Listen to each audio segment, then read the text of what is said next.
Alright, hello and welcome back to the Ace Attorney Chronicles. Tonight we're going to be continuing our case where we protect the Reaper from whatever threatens Reapers, I guess. The 2nd of November, 12:33 p.m. The Old Bailey.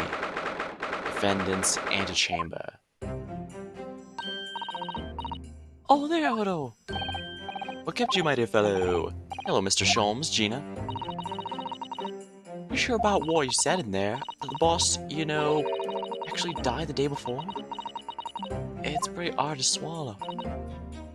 Yes, I was shocked by the revelation too, Gina. As was I, possibly even more shocked than both of you. It's not a competition, Mr. Sholmes, but I was more shocked than all of you put together, obviously. This is the autopsy report in question, is it? Yes, it's very strange there's no time of death noted. I suppose there's a simple explanation, or perhaps there was a deliberate omission. Oh dear, if it was a deliberate, it puts me in mind of the last case we worked on. Dr. Scythe.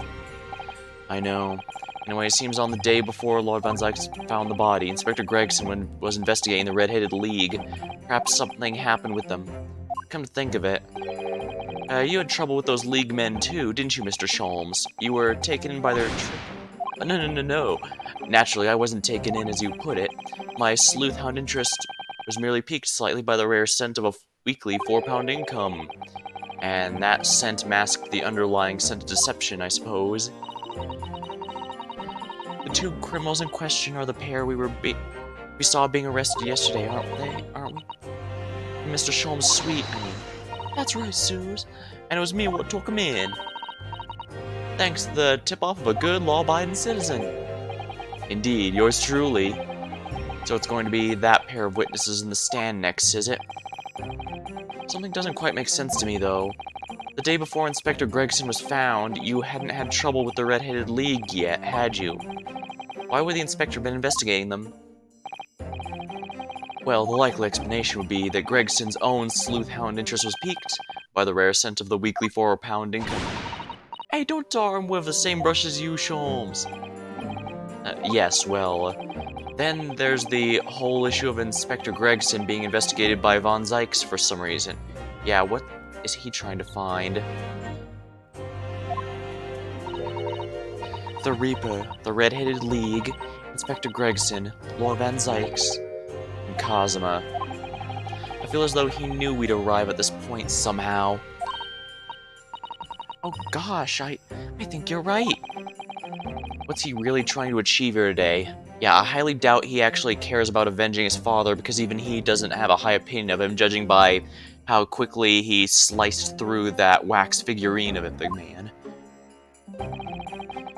All the answers will soon be revealed. Observe the time, my dear fellow. The recess will be over shortly.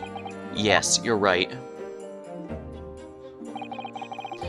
Well, Cosmo was determined that he should be the one to prosecute this trial, and he was determined that I should take the defense. Just what is it that he's hoping to make me see exactly? I wonder. I get a feeling we're a long way from the end of this trial yet. Yeah, I'm pretty sure there's at least one more day of investigation here, because we searched through that room, and the fact there was basically nothing is frustrating to work with, although I suppose the fact there's so little evidence could itself be a clue. Are you ready then, Mr. Zotto? Yes.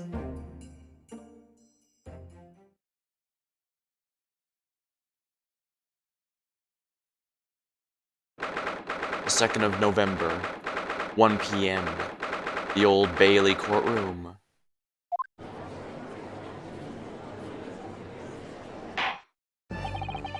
In the name of Her Majesty the Queen, I hereby declare this court to be in session again. I'm gonna grab a drink real quick. Give me a moment, please.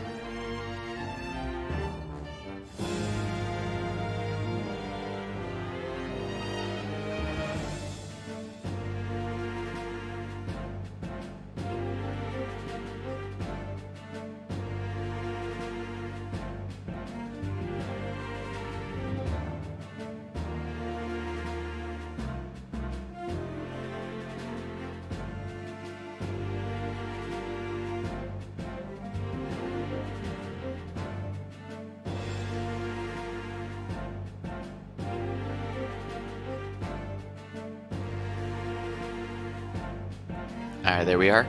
Just a soda tonight. I was definitely feeling something with a bit more flavor than water. Alright, we shall resume the closed court hearing of Barak von Zykes, a person who stands accused of murder. Now then, Prosecutor Sogi. My lord. Have you summoned the witnesses as requested? Yes. The 2 members of the Red-Headed League who planned and carried out the deception. They arrived not long ago from the local prison by the police carriage. Very good. Bailiff, usher the 2 men to the courtroom.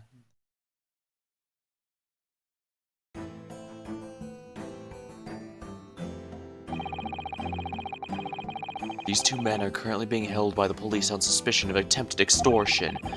You may omit your occupations, but state your names now for the court. Names. I am Fabien de Rousseau. I am descendant of the great Rousseau family from Nice and France.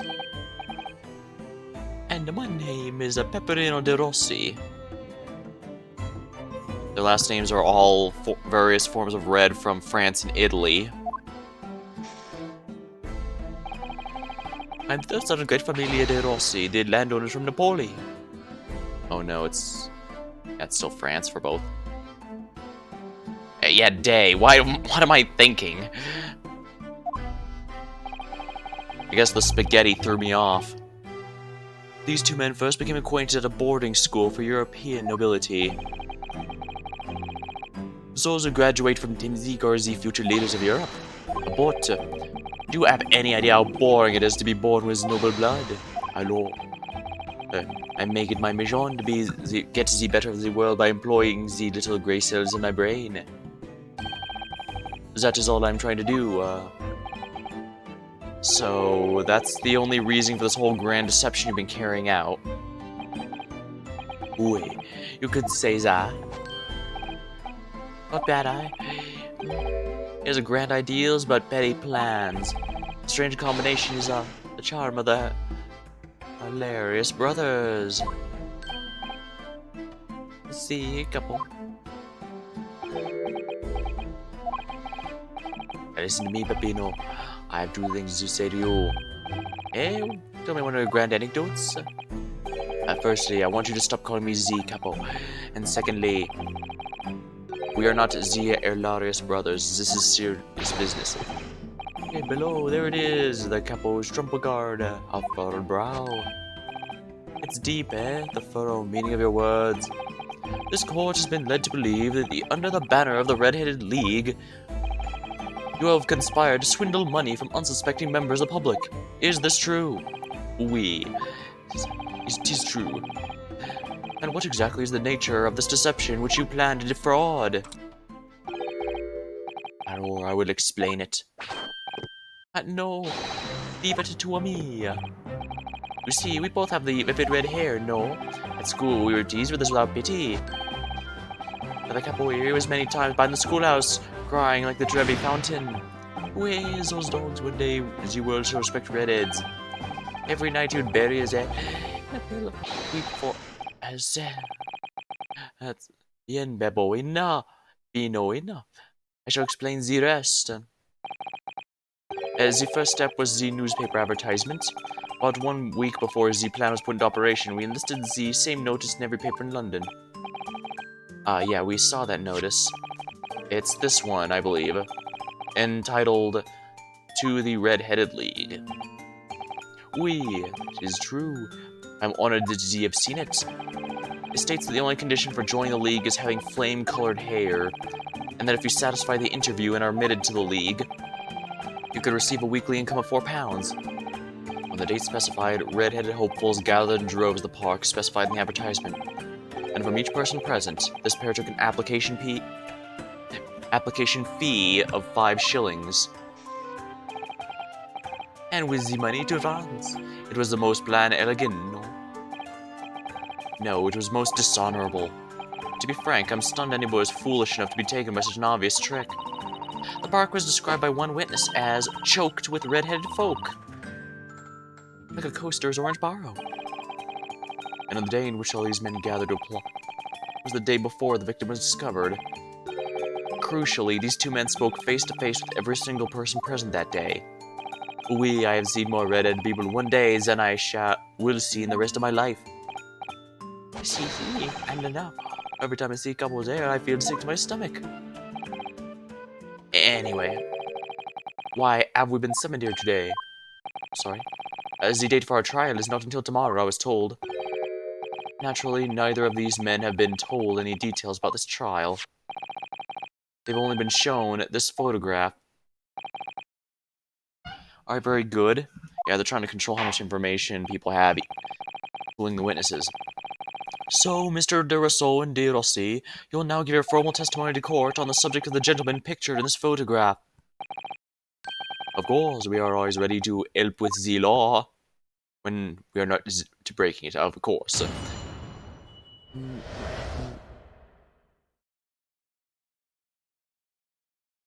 The man in the photograph.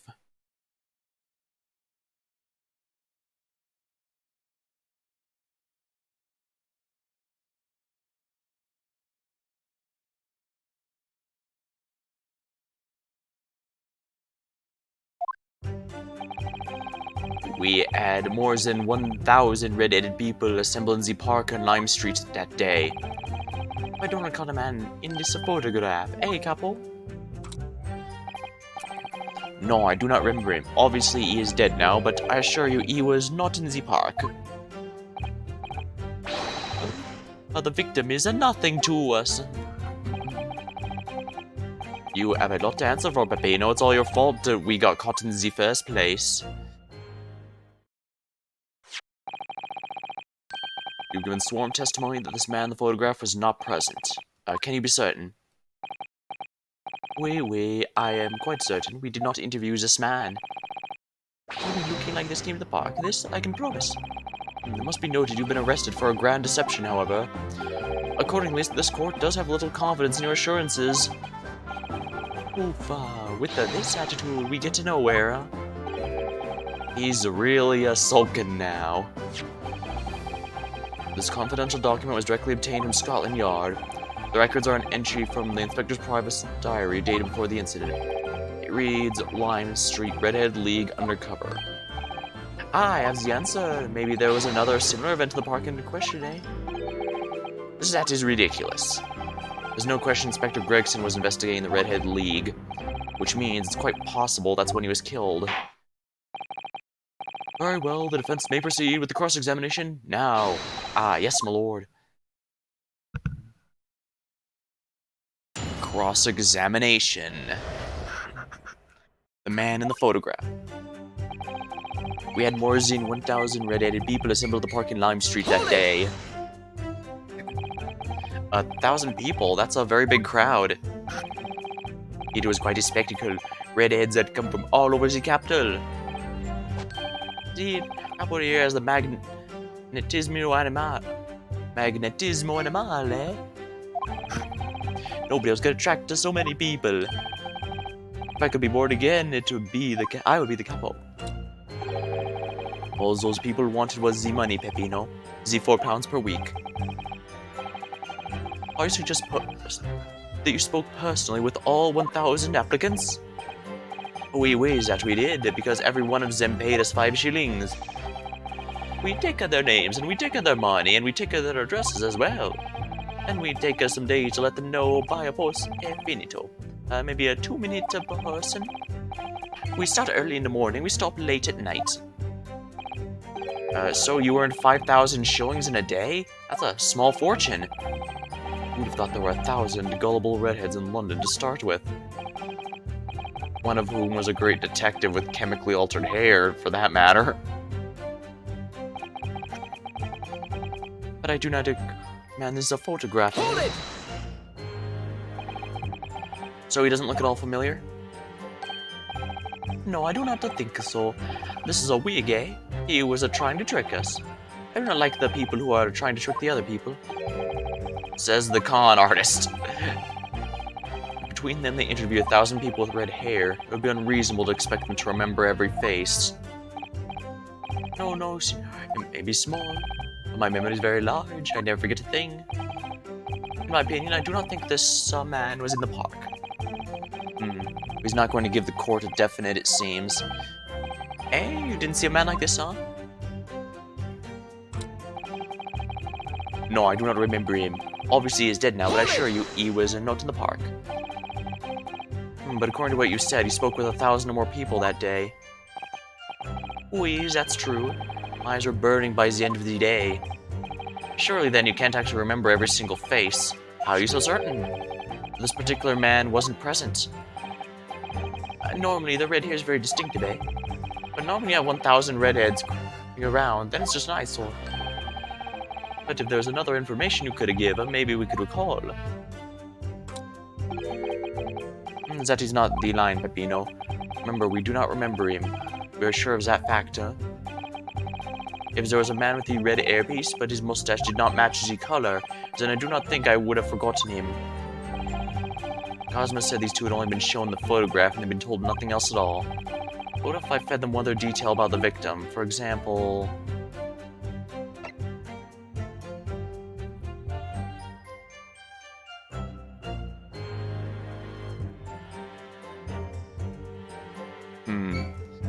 Alright, well unfortunately, fish and chips, to my understanding, is, even to this day, is very popular in Britain. In fact, I actually kind of want to try some at some point. His profession is not going to help because he was undercover the entire time. But name, it could have been his false one.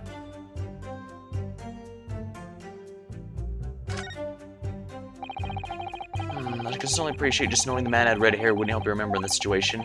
What if I told you that the man's name was... what the man's name was? The man's photograph is Monsieur Brexit. Yes. Names, they're boring. I do not listen to any of them. Oh. That was not a real interview, huh? It was just a photo. Why would I remember the names? That's right, that changes nothing. The man's photograph is not there. We have already said. I see. Seems there's little to be gained from pursuing this point further. Tells him again what you said before, Peppino. The capital, I say it again and again. Ah. Hold it! Alright, we're gonna have to try something else. Maybe the fish and chips again.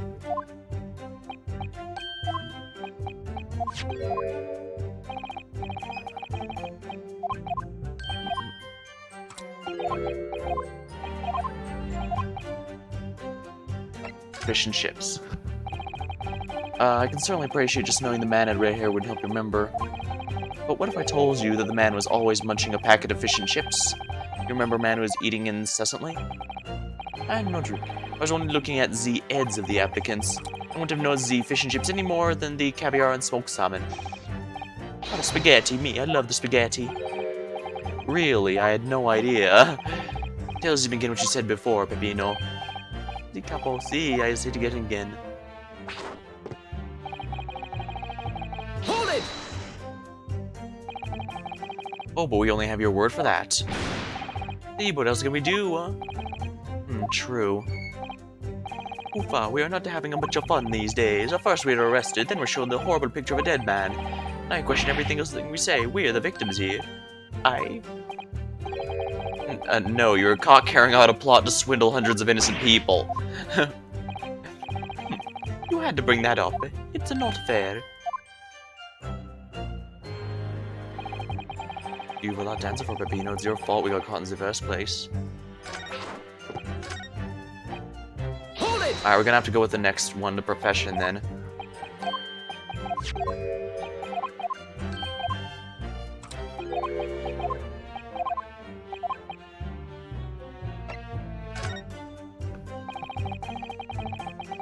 I could certainly appreciate just knowing the man in red hair wouldn't help you in this situation. What if I told you the man in red hairpiece was actually a detective? The man in the photograph, a detective? Yes. It would appear he found your notice in the paper suspicious and decided to investigate incognito. I'm sorry, but this changes nothing. Does it now? Excuse me? Do you have something to add, Mr. De Rossi? See, I'm always adding something. Parmesan, olive oil, pepper. What I mean is, did you not agree with your friend's last remark by any chance? And what did he have just to say about the detective? Yes, that. Keep your mouth shut, Pepper. You said enough today. But to why, Apple? What's the problem? There's a man who said, I am Inspector from Scotland Yard. Oh, goodness! Order, order! Explain this Volta Foster testimony, witness. It's simple. A man who was at the park has said to us that he was Inspector. There was no such man. Oh, what are you saying, Capo? Have you forgotten, eh? I have forgotten nothing. Nobody like this came to the park. Capo, you beat me at many things, but not to the memory and the meals. Like I said, when it's time to eat the pasta, there is no one faster. But you are inferior to me in every other way. Objection!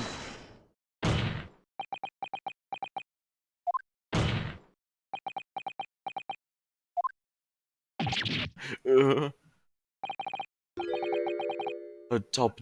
The damage is done. Indeed it is, sir. Wait, there was a man who came to the Z Park and he said he was Inspector from Scotland Yard. However, he looked nothing like the man in the photograph. It was someone else. How can you be so sure? Because to start with, his face was completely different. It is true, it's true. The man who came was younger. His face was clean-shaven. Eyes were sadder. Chin was thinner. No resemblance whatsoever then. I'm not going to be fooled. I took the obvious precautions, said to him, if you're really a detective, show us the proof. The capo here, he doesn't take no nonsense, eh? But he was well prepared. He said he had identification. Identification? You mean official police inspector identification? It is most unconvincing. I'm sorry, my lord. Counsel, no incognito inspector would offer his identification for inspection. That is out of the question. Definitely. Why would he expose his true identity? Clearly, the papers are fake. Certainly, Capo, you're a genius. As we say in Italia. Okay, so he's Italian. So yeah, I was thinking too hard. So yeah, I'm correct giving them the Italian accent. And so yeah, one French, one Italian. All we need is someone from Spain, and we have basically all the main powers of Europe at the time. I believe yeah, this was I believe this was before Germany proper existed, but they would have been the Prussian Empire at the time, I think. I'd have to check again. Honestly, it's been a very long time since I brushed up on many parts of European history there. Actually, come to think of it, technically speaking, even Italy itself being a united country, a single country, is actually a relatively modern thing. You know, because I believe at the 1900s, it should be a bunch of city-states like Florence, for example. Well, because I believe it was around the middle of the 1900s that it finally started it being combined. Yeah, I'm gonna have to look all this up here. Yeah, I'm gonna look all this up on my own time, don't worry, I'm not gonna bore everyone with facts. Just remember that most of my information is extremely out of date, so if you want to find it for yourself, you might want to check Google on your own, because I am not a reliable source on this. I just have vague general remembering of when I studied it in class all those years back. It takes a thief to recognize another, eh? And what happened after he announced he was a detective? He became very annoying. He said, "You're under investigation." So I took his papers from him and chased him out of the park. It was fantastico. Look, here it is. So you stole it from the man. He had it to come and it made us very scared. But he was not who he said who he was. Indeed, the person described does not appear to have behaved as a true inspector would. However, I believe it would be prudent for these identification papers to be entered into evidence. But I like them. Now, let us return to the witness's testimony. This is absolutely going to be essential.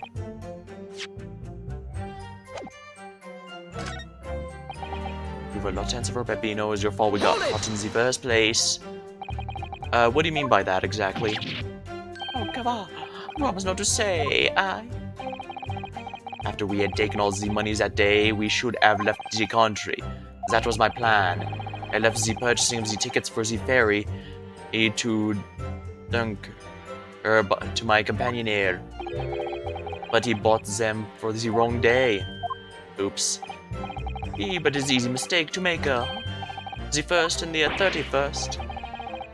Oh, I have no sympathy for you. We were an all day late for the boat because of your stupidity, and that's only because of Zeke, that so-called great red-headed detective got us. But you know what I think? It's a work of God as a holy punishment, eh? Peppino, for the last time. This is not a holy punishment, this is only your fault. And of course, new evidence means we need to examine it.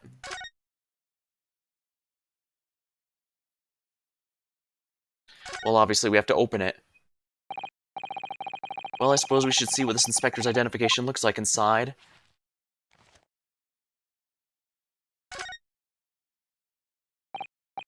Yes, it definitely looks fake, doesn't it? Out of interest, what name is given? Probably something plucked out of the air. It's Tobias Gregson. Wait, what? This is Scotland Yard insignia. Looks genuine to me. But how? And the department identification number details are all correct as well. Since when have you known those? Wait, do you mean to say... I know it seems incredible, but yes. I think this is a genuine identification book ordered by the Scotland Yard. That's unbelievable. Unbelievable. So this is the real thing after all?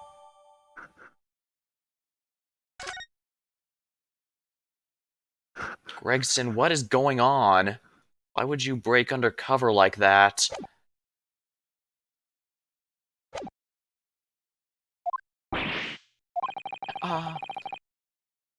Do not blame God for your unholy mistakes. You are making me sick with anger. Maybe I make a mistake, but when it's time to eat the pasta, there's no one is a faster. And I've seen the evidence. They haven't told us much that we didn't already know. What do you think, Mr. Naruto? Well, if it was the inspector's diary, it seems likely he must have gone to Lime Street that day. And yet these two both claim you didn't see him. I have to say, they don't appear to be telling lies. Well, they are experts in deception, don't forget. Sounding plausible is their specialty.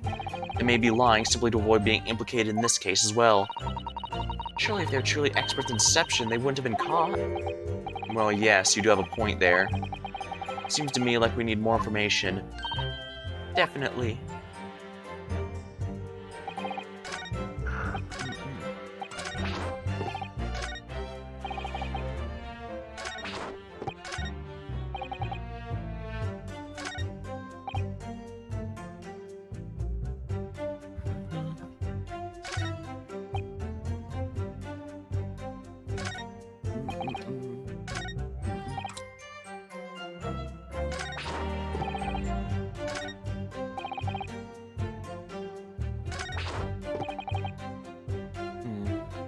Now, I know I need to present the identification papers in order to prove the contradiction, but the question is to what? Every single one of them is denying that they've ever seen him, and this identification proves it.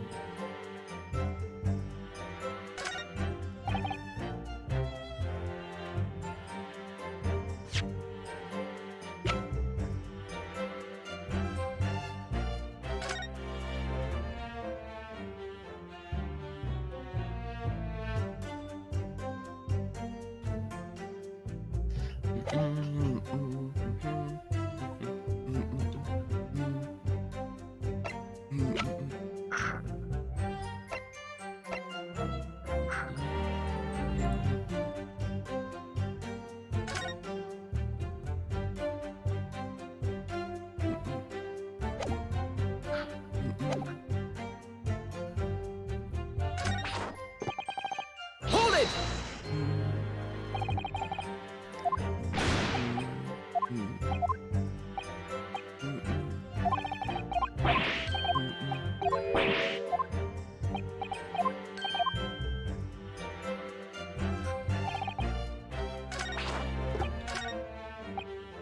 Hold it!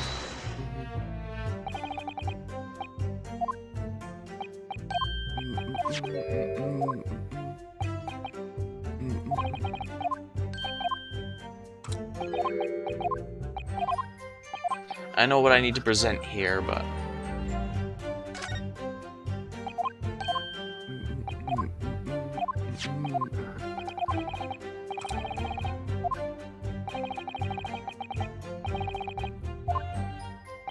Sorry, but he changes nothing. No detective was the park. I see. In any case, if such a mad ad-gum incognito, he wouldn't have just said, I am a detective, would he? Well, he shouldn't have, no. Sound logic, I must agree. Tell him again what you said before, Peppy. Zeke. It's best that we move on. Italian.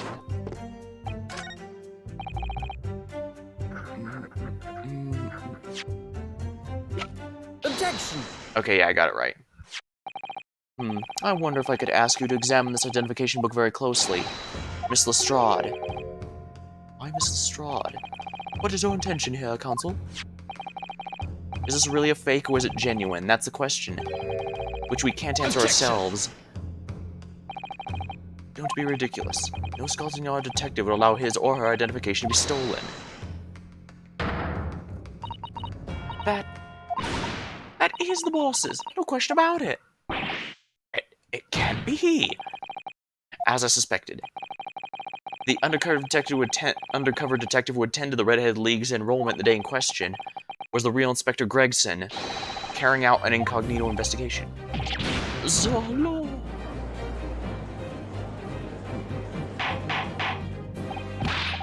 Order. What also had his identification stolen? He would have reported straight away. I mean, he was always on me about it. If you lose someone, report at once, he'd say. Could it be, then, the inspector was physically unable to report it? What are you saying? Unable to. Wait, you're not suggesting... Yes, it's quite possible that he was killed before he had a chance to report his identification had been stolen. No. Yeah, he's way too diligent about that and rewinding his watch, but in that case, why did he show them to begin with? If the defense posits that the victim was killed the day before his body was discovered at a different location. Do you two have anything to say about that? Well, I know nothing. Pull yourself together, Peppino. You can behave a little more like a master. You can behave more like a master criminal than that. I wish I had to return to Italia. Stop crying, Peppino, please. Otherwise, Look, stop your whine and start talking. Well, I believe the court will need to hear your story in considerably greater detail. No, nothing. But you will tell everything, or face the worst possible outcome. You will dry your eyes and testify again. About these identification papers, the precise circumstances under which you came by them. Oh, for crying out loud. Oh, because they're actually crying out loud, I get it. Witness testimony. The detective and identification. The truth is, we took him prisoner and kept him for Z night at our secret hideout. Even though I didn't think he was a real detective, I was too scared to let him go that day, just in case. We took the man's identification from him and shut him in a room next to ours. There might have been a little tussle, but we did him no harm, and next morning we let him go. He has spent the night in that nice room. It was nothing like prison, really. This is outrageous. You imprisoned the man? No. It was not like a prison. It is a very comfortable, calm, happy...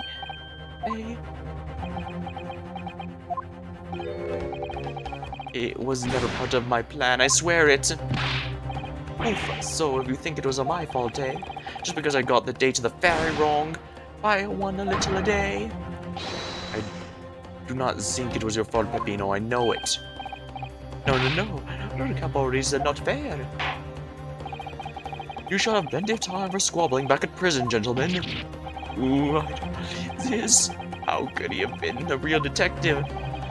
Counsel for the defense, proceed with the cross-examination. So, the day before the incident, Gregson spent the night confined in this pair's hideout.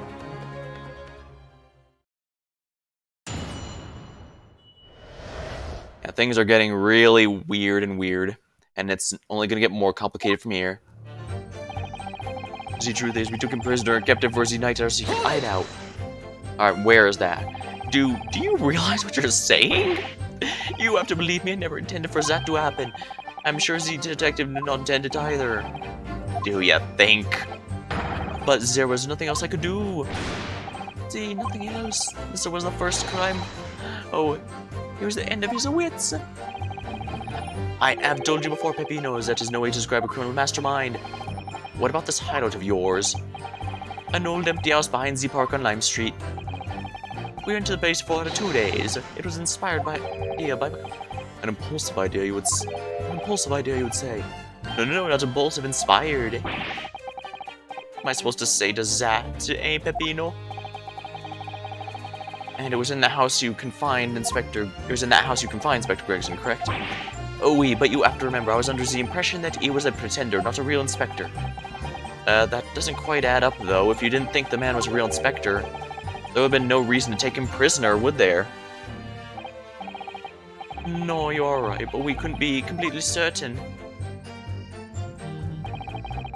Even though I didn't think he was real, I was too scared to let him go that day, just in case. Too scared? Why? Because why, had he come to the park, we didn't know there was a chance he had seen through my plan. And if that wasn't the case, he would go straight to the police station, blow the whistle on. Even if just as a poor pain in being inspector, he was up to no good, without a doubt. I think most people would agree. It's you two who are up to no good. Well, see, you may be right. The point is, we were not able to escape from England immediately. That is why we had no choice but to take the man prisoner. What I don't understand is why the inspector felt the need to show you his identification in the first place. Yeah, I ask myself the same question. We were writing down the names and addresses of all the people who took the 5 shillings of that day.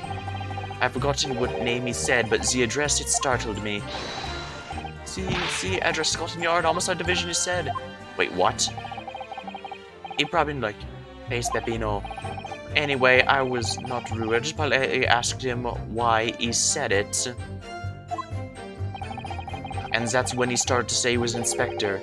Not long afterwards, he took out his identification. What was Inspector Gregson playing at? Tell the court what happened next. You took him back to your hideout, you say? See, we did. We took the man's identification from him and shut him in the room next to ours. That being this identification book here, is that correct? See, that is the one. What made you believe that it was a forgery? I had never seen a real one, of course. But he was suspicious, this man. Oh, I was thinking, it must be false, so, eh, Capo? Oui, it was just as Peppino has said. You're convinced it was not genuine. So together, the hilarious brothers, we took the man captive.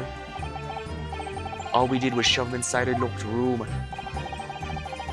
Then we made the preparations to transport all of his money.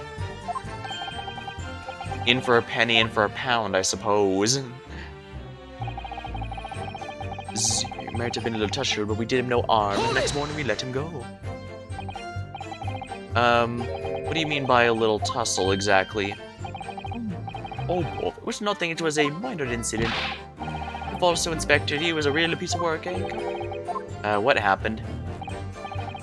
Oof, it was a disaster. We give him a nice room, and what does he do, huh?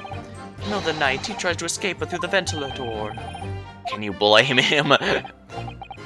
We chased him, and we caught him again. Can you blame us? Wait, you didn't shoot the man in your haste, did you? What do you think we are? Of course not. I simply caught hold of him again and took him back to his room.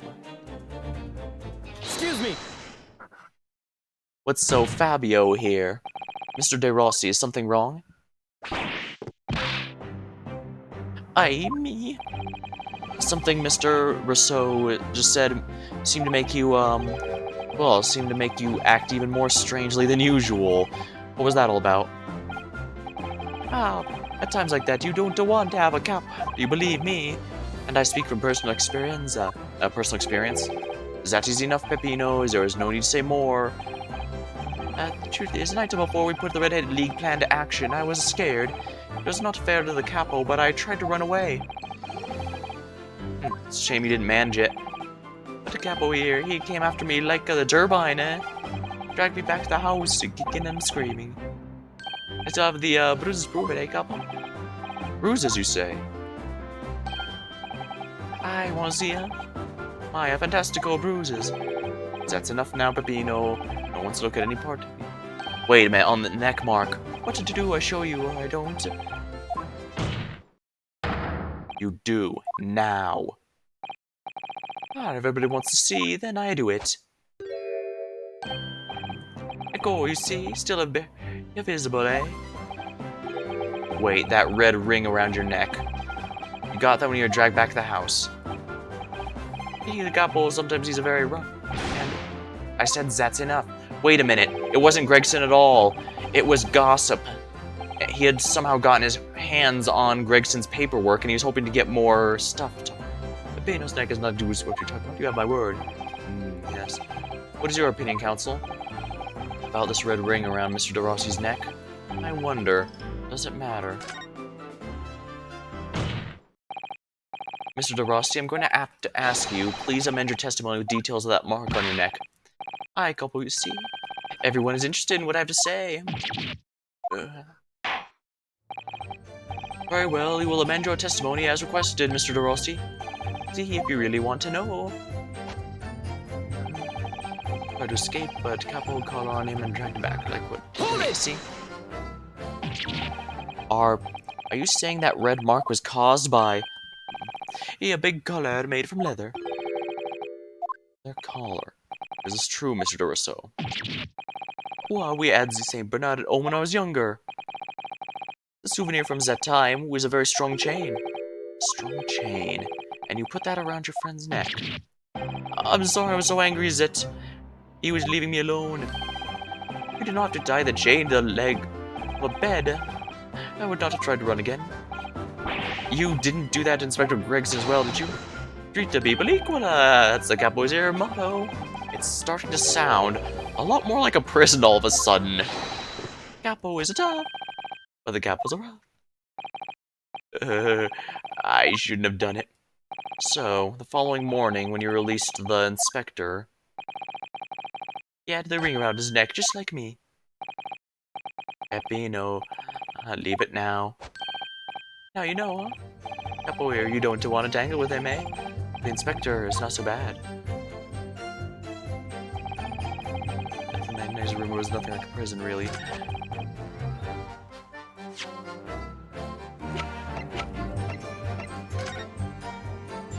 We can use this here to prove that there was no red mark around his neck. So, the day before his body was discovered, Inspector Gregson was taken prisoner while working incognito. No, it was not like that. It was hardly a prison. It was an invitation to stay. It was only... However you describe it, there's one glaring inconsistency that remains. What inconsistency is this, Counsel? I would ask the court to look closely at this photograph of the victim, Inspector Gregson. You will see that there is no red ring visible around his neck. Eh? But that makes no sense. It was me who took the collar off the man in the morning, when I saw the red bruises on his neck, just like I have. Given that mark is still clearly visible on this witness's neck, we'd expect to see bruising on the victim who was put the collar much more recently than Mr. DeRossi. Indeed, this is most particular. But we tell you, huh? We say this from the beginning, many times. Peppino's right, the man in the photograph is someone different to the man we had captives that night. Hold on. It would appear then that on the day before the incident, the man who visited the park on Lime Street posing as an incognito inspector was not actually Inspector Gregson at all. Objection. If that's true, however, how do you explain the inspector's identification? This is a genuine identification book issued by the Scotland Yard. It's inconceivable someone could have stolen such an important item from the inspector. The prosecution made that assertion itself.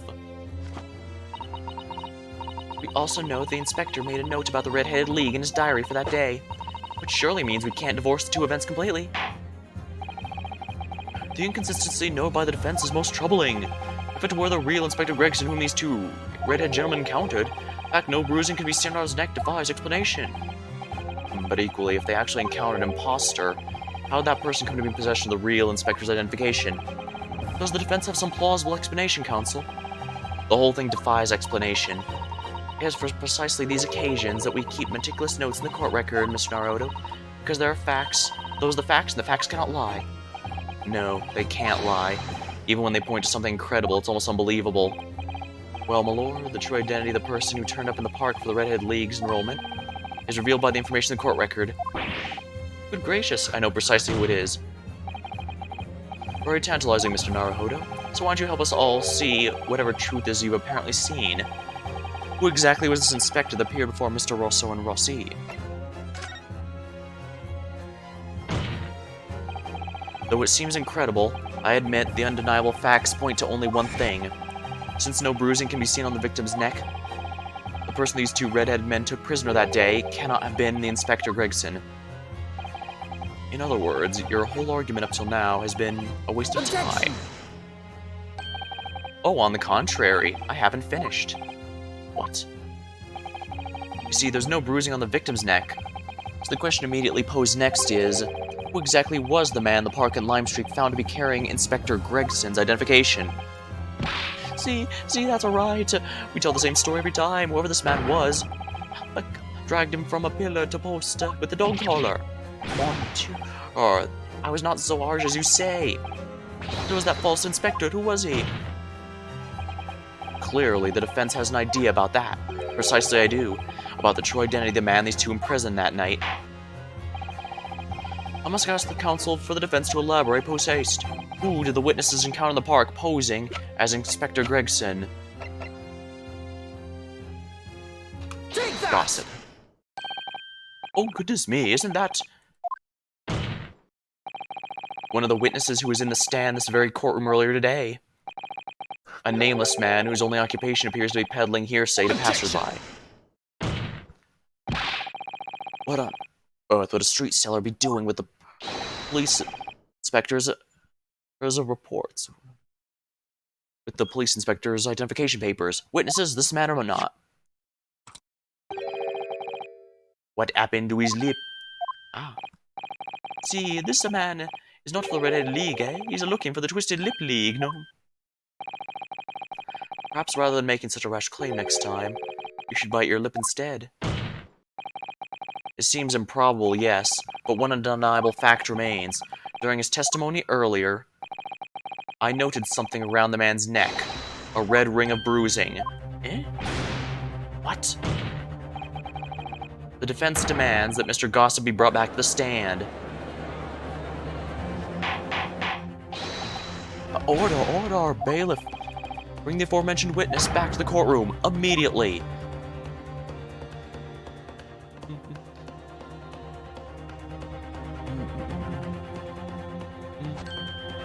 Exactly same mark. Well, I never. An undeniable ring of bruising indeed. And identical to that of the witness beside him. What's going on here, eh? I've always had this me, it's a birthmark, innit?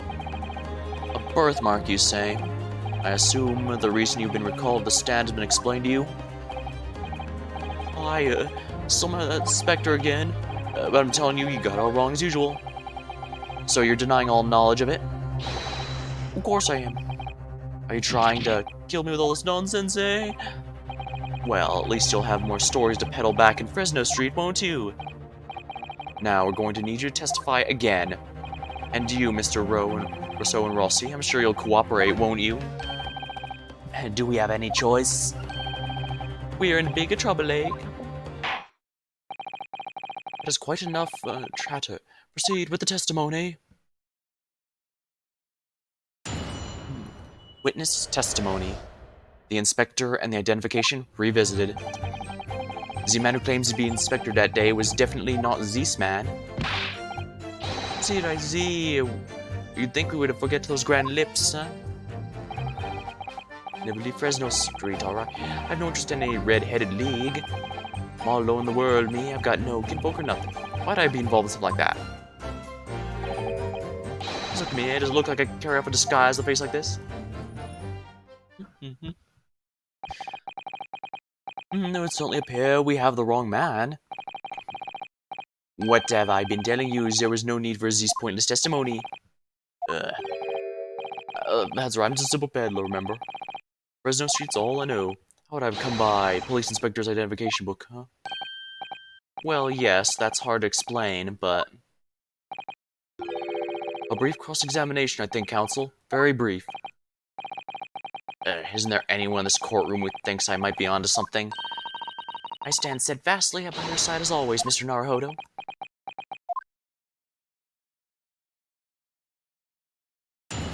Cross-examination. The inspector and the identification wizard. The man who claimed to be the inspector that day was definitely not Zeke's man. So you say, but how can you be quite so certain? There is no easy to your hands on the desk, monsieur. Surely the reason is obvious, no? Because I have never before seen lips like these. Nevertheless, there's a clear red mark around Mr. Gossip's neck. It looks very much like that left behind on the neck of your colleague by your prized collar. With your words, like you tried to wring my neck. It does look very much like my neck, though, eh? Oh no, there's a birthmark, lad. Because it's in London and a neck to die for. Hey, they broke the mold when they made me. For the first time in my life, I feel lucky to have been born with this red hair. And I thought being Japanese made you stand out in London.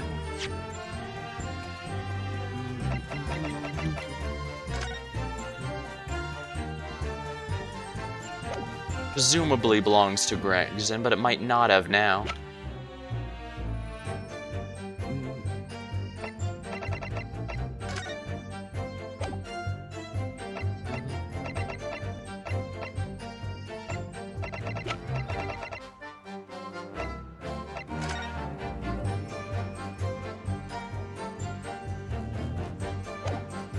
Yeah, functionally conditionless money paid out. Oh, there's a good reason to be there. So you maintain that you've never seen this man before? Oui. I swear to by Z flames in my hair.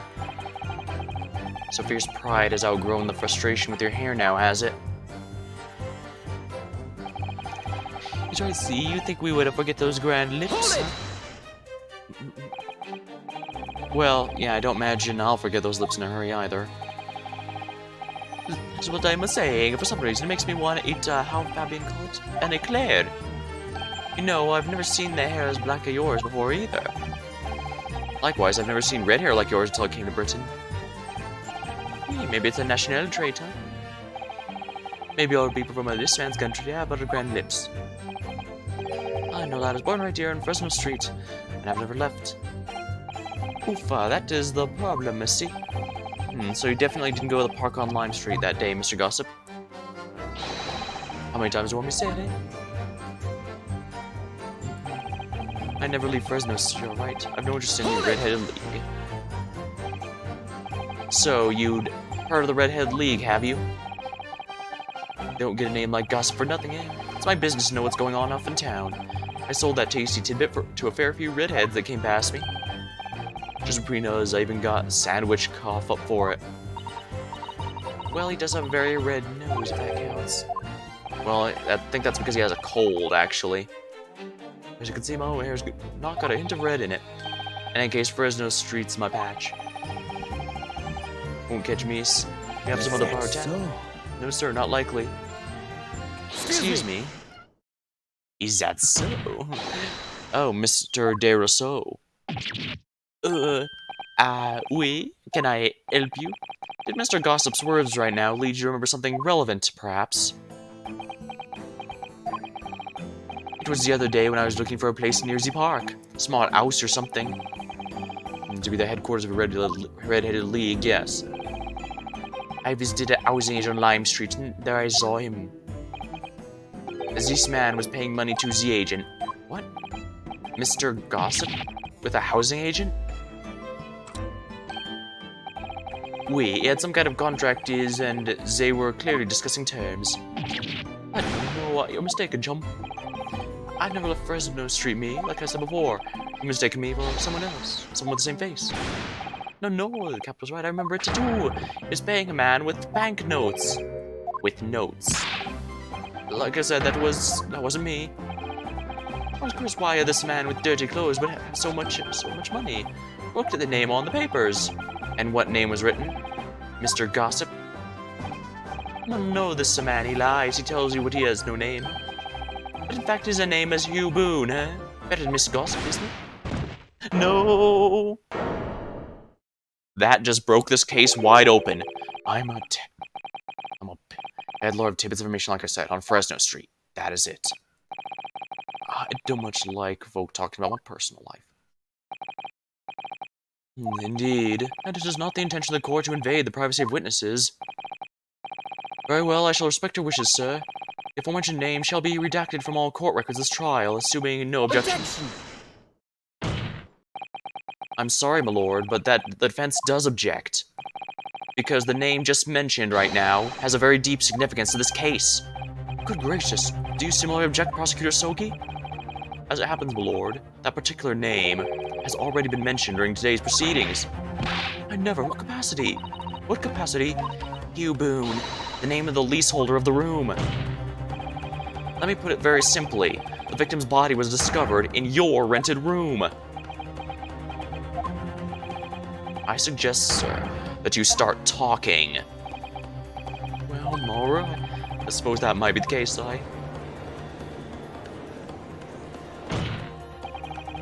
So your real name is Hugh Boone. Well, just knows I don't like to blow me and trumpet, but there's no finer peddler tidbits in town. So I happen to be able to afford a grubby little room falling down back street townhouse. You do. Once every 6 months, I can go pay the rent to get John. Wait a minute. His hairstyle.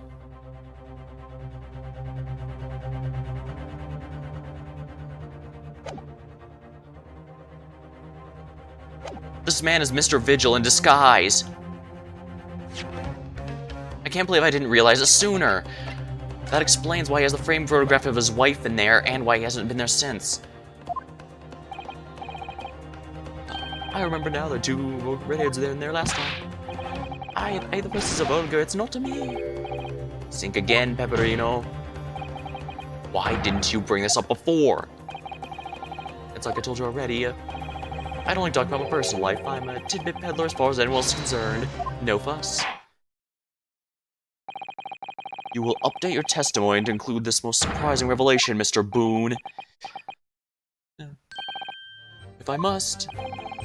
So the leaseholder in Scotland Yard's been looking for since the body is discovered, has been under our noses all along. I rent the room where the fellow's found, it's true, or a difference that makes. So, you live in that room presumably, do you?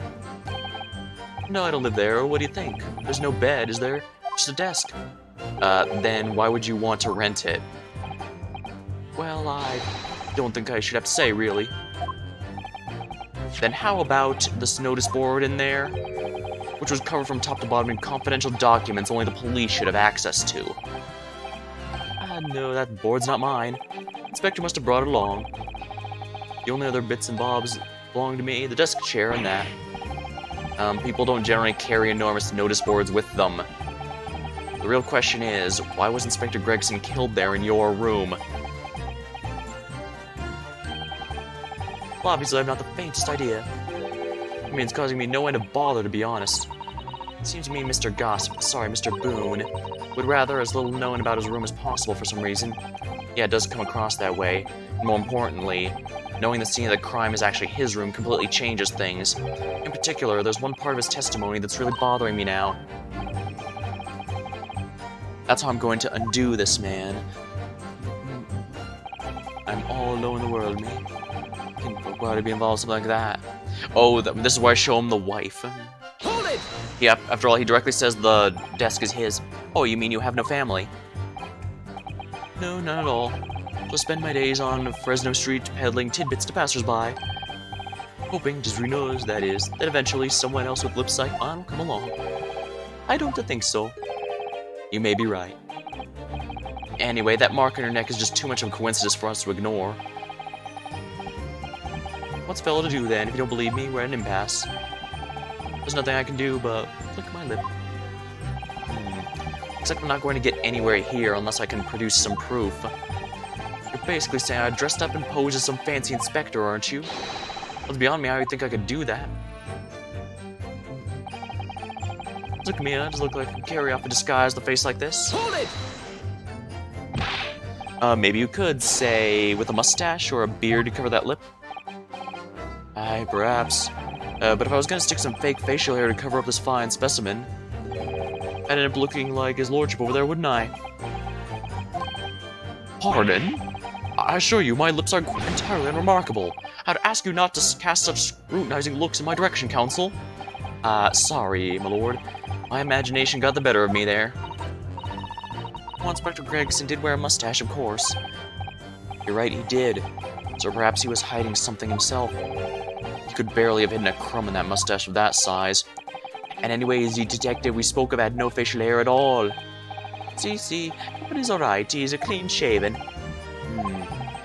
It certainly seems beyond the realms of possibility this witness could have disguised himself as the victim. Aye, doesn't it is.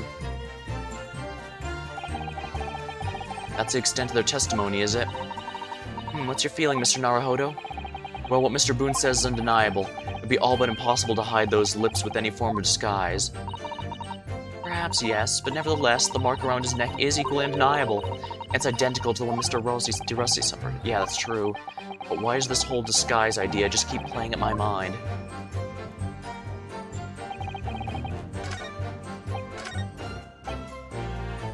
What difference it makes. Alright, now that we have this as part of the testimony, they directly said that we need to check out another part of his testimony. I'm all alone in the world, no kinfolk, nothing. Why'd I be involved in something like that? This is a big risk here, because this was found on his desk.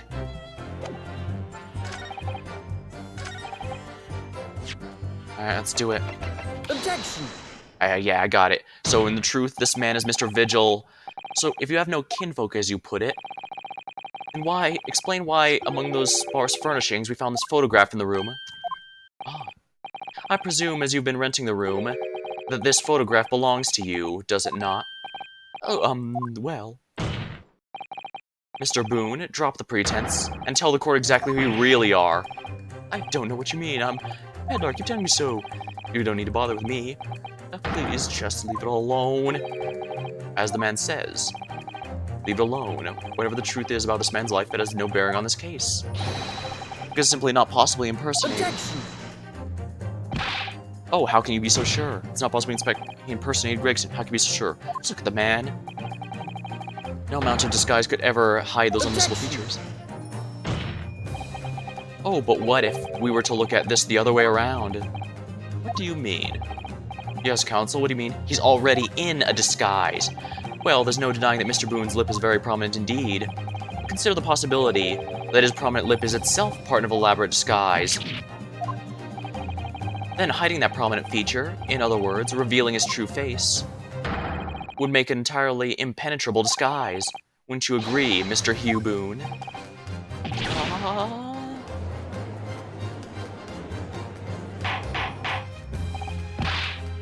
Good. Witness, are you still hiding the truth from his court? If that's a disguise, then underneath it, his true identity must be... Yes, that's right. There's really only one person he could really be. My lord, the defense believes that it can reveal Mr. Boone's true identity to the court. No, please, no. Very well then, counsel. What is the true identity of this peddler who goes simply by the name of Gossip in the street? Daily Vigil.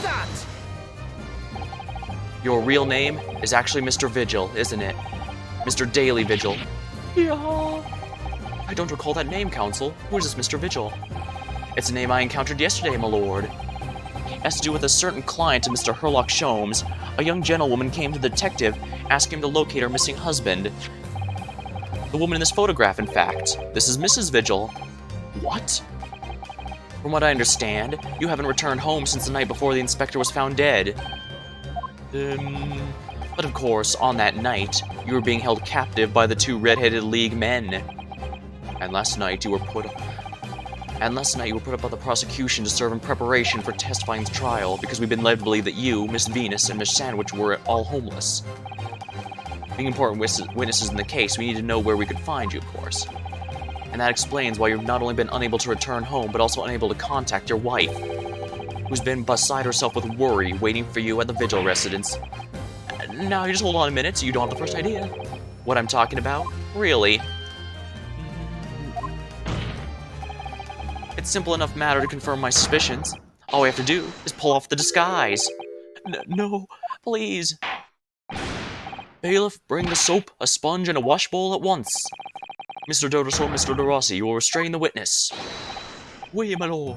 Si, my lord. Ah! No, stop! Get off! Don't.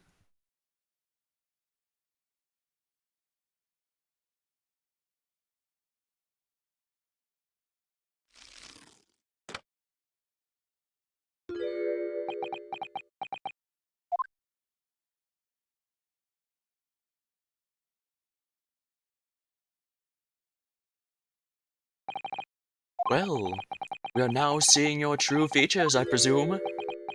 Wow, he got changed quick. He cleans up pretty good, that's for sure. Dang. Lift your head, sir, so the court can see your face.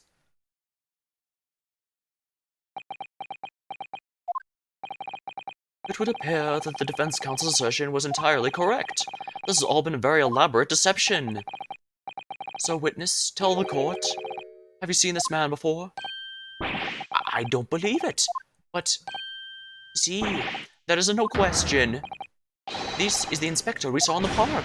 Extraordinary. On the day of the Red-Headed League enrollment, the man claimed to be Inspector Gregson who appeared before Mr. De Rosso and Mr. De Rossi in the park. Was you disguised as the inspector? Or rather, was you posing as the inspector in no disguise at all? So Mr. Vigil was formerly employed as the chief warder at Barclay Prison. The chief warder? Then your career had promise. Why would you quite possibly become the future governor? You could quite possibly have become the future governor of the prison. Why on earth have you been peddling all this on Fresno Street? Well, it's been 10 years since Mr. Vigil worked at the prison. 10 years? I'm really dreadfully sorry about all of this. Yes, it is true. I am Daily Vigil. And you were the chief warder at Barclay Prison 10 years ago. So where did Mr. Hugh Boone come from? Boone is the other me. It is a name I invented. Well, evidently there's a great deal under the surface here. I'll explain everything. I'll tell you just how wretched my life has become.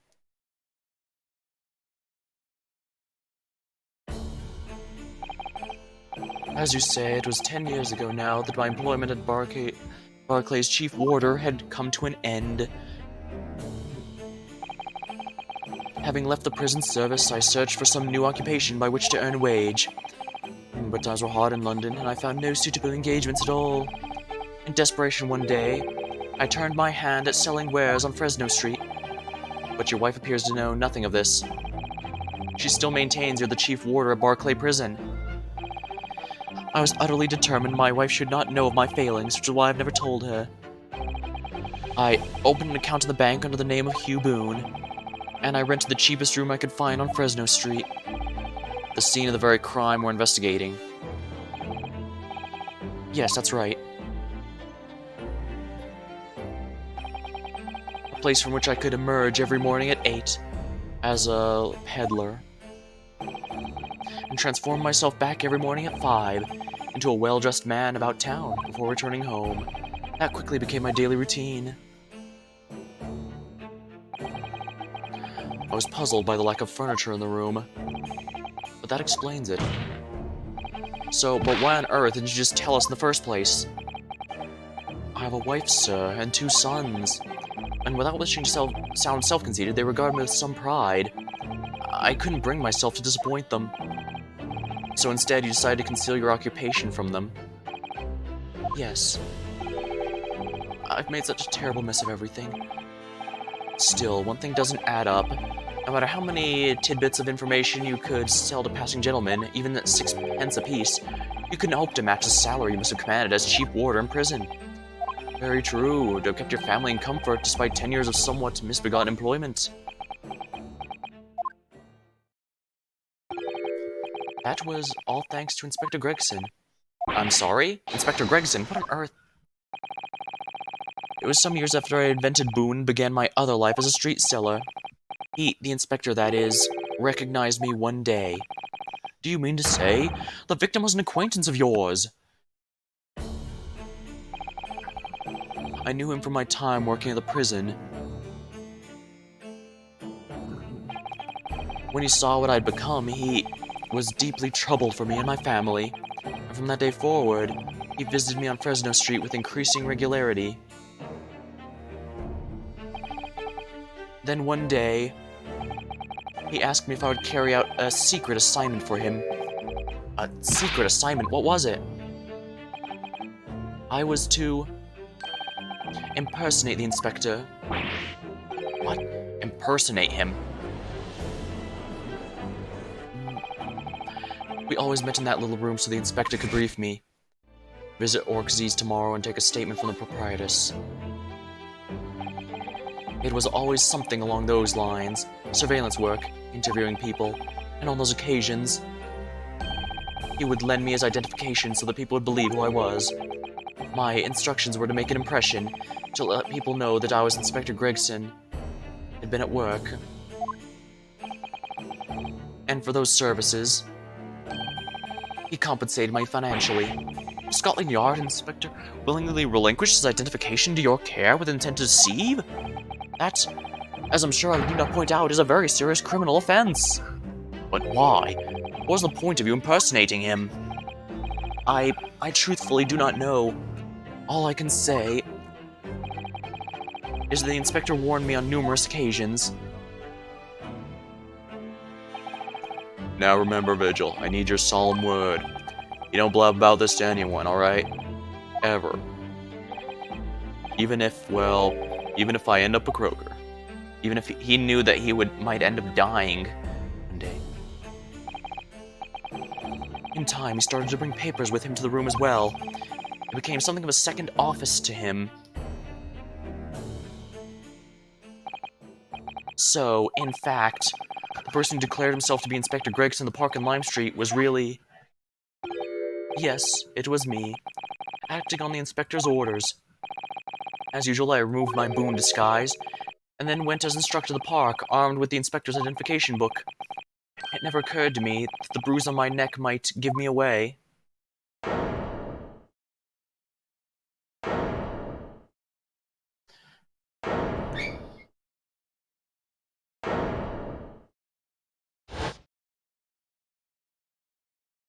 Dang. This doesn't change too much about the case yet, but it gives us another avenue we need to examine immediately. Well, it would seem this confession completely destroys the defense's case. Explain yourself, Prosecutor Sogi.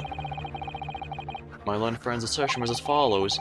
The victim was killed at another location on the day before his corpse was discovered, at the hands of these 2 Red League men that when they imprisoned the inspector. But no, that can't be. After all, it wasn't the inspector who went to the park that day, it was me.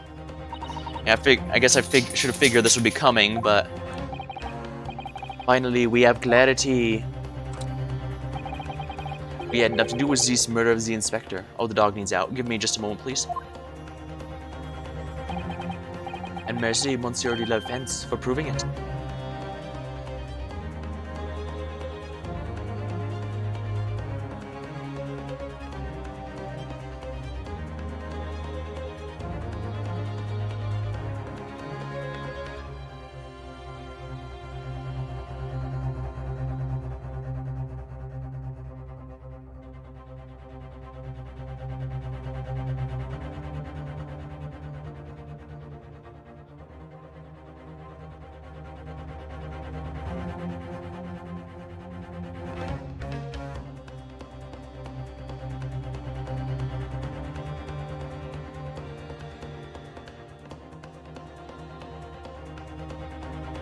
Yeah, I can tell that it's cold out when they go out and then immediately go back in. Wait, ah! Yeah, even the pillar there is all the way on the back. How is he slamming against it so quickly? Order, order!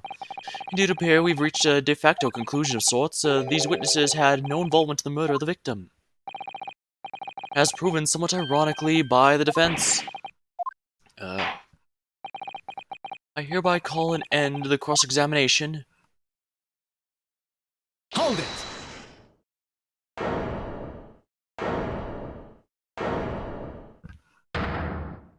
Wait, the prosecution's holding it up. Pardon me, my lord, but with your permission, I would like to pose one further question to the witness. Kazuma? Which question, counsel? It concerns the events of 10 years ago. I believe you would have been present at the very significant execution that was carried out at the time. 10 years ago. The execution of the professor, Genshin Isogi. I want to know exactly what your involvement was. Answer me, man. One moment, counsel. Is this related to the current case? Naturally. It is the prosecution's belief that this case and the events of 10 years ago are inextricably linked. Does the defense concur, counsel? Kazuma. You're not yourself, you're not as calm and collected as usual. Poor Kazuma, no wonder he's acting this way. Mr. Vigil's memories of what happened 10 years ago would tell the tale of Genshin's last moments. His own father. I know, I do understand that, but even so... Prosecutor Isogi, do you genuinely believe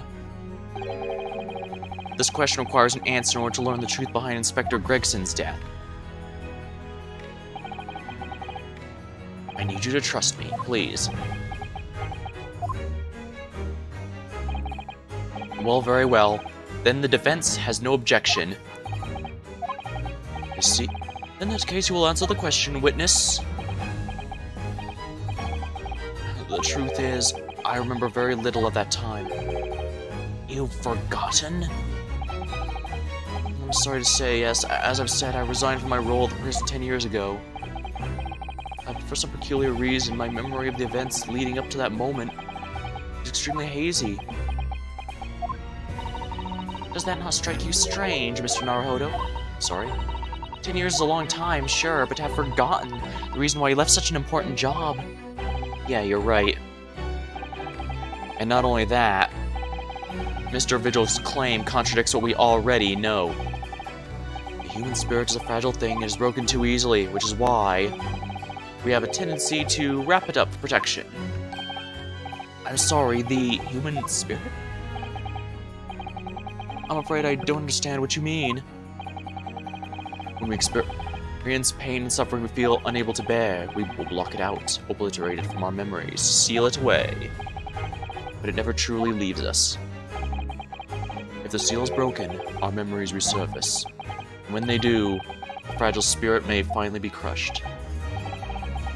But I really don't, Cosmo. But if it must be crushed, then so be it. Because the truth will not stay buried, it's coming out one way or another. Right, now I understand. It's clear what his intentions are. He means to expose the truth at any cost. Perhaps if I pointed out the contradiction in what Mr. Vigil claimed earlier, it might cause some crucial memories to return to him.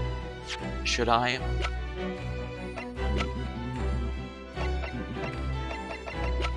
Where's his pink slip? Dismissal notice. Here we are. Relieved of his post for having violated clause.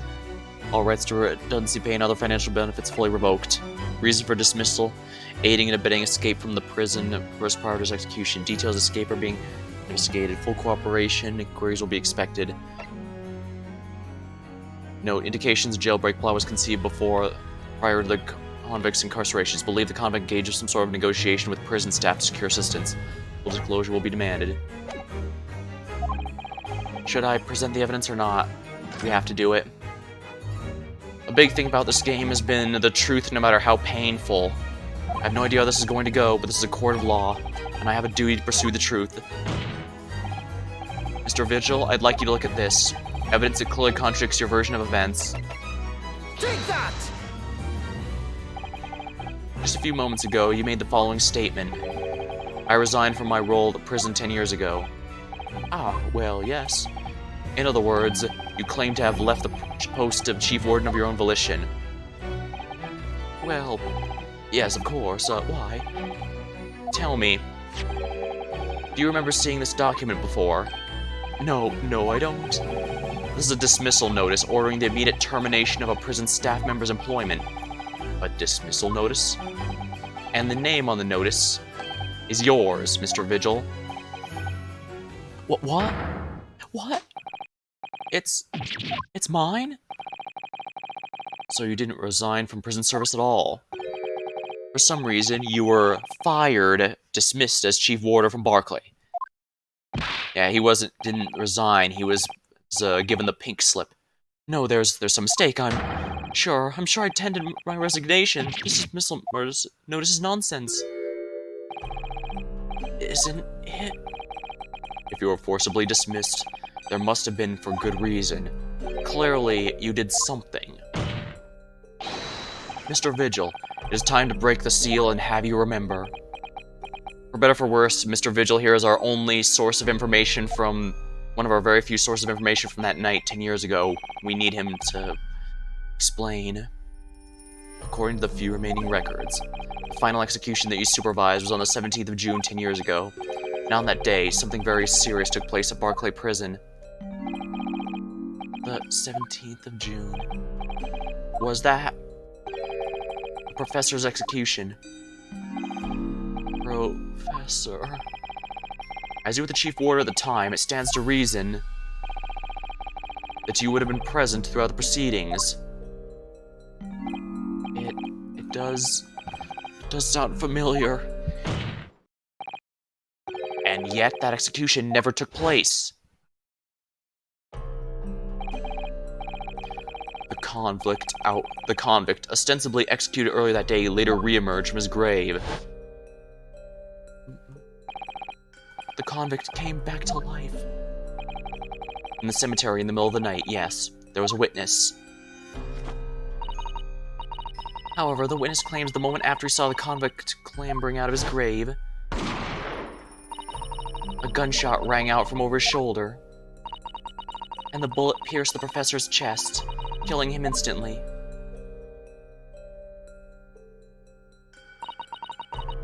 Those may have been the professor's actual last moments. Yes.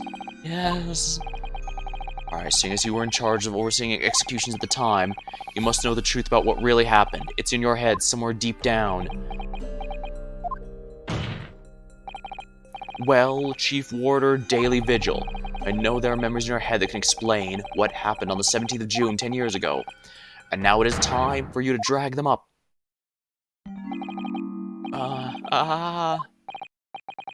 Mr. Vigil.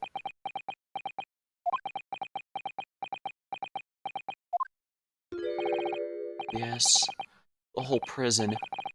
It was complete chaos. The prisoner escaped. He was killed. Cemetery. The shocking news ripped through Barclay like a hurricane. What?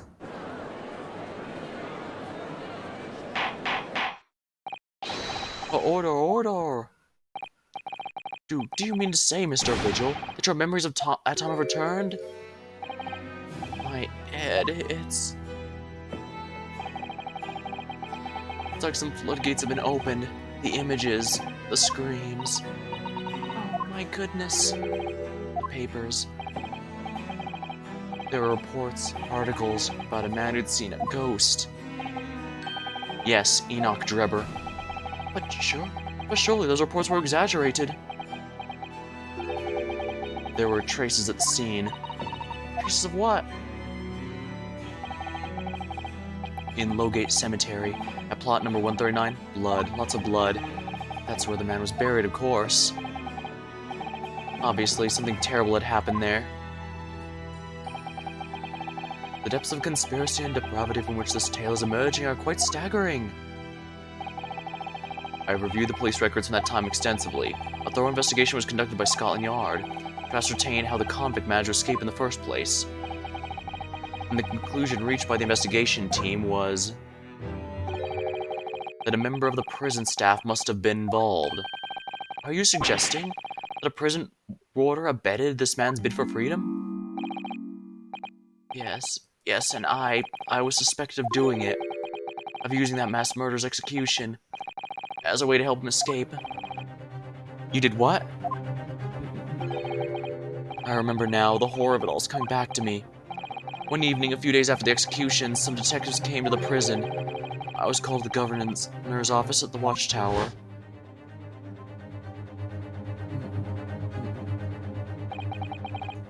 I'm sorry, Daly, this is serious business, but I can't help you now. As chief warder, you are responsible for overseeing the execution of 4, eh? Well, it seems the fellows at Scotland Yard want to have a few words to you about it. You better pack your things, laddie. You're attend in person. As soon as he told me that, my mind just went completely blank. Next thing I knew, Professor, the most hated killer in our country's history. And I let him escape and finished my life. It's over.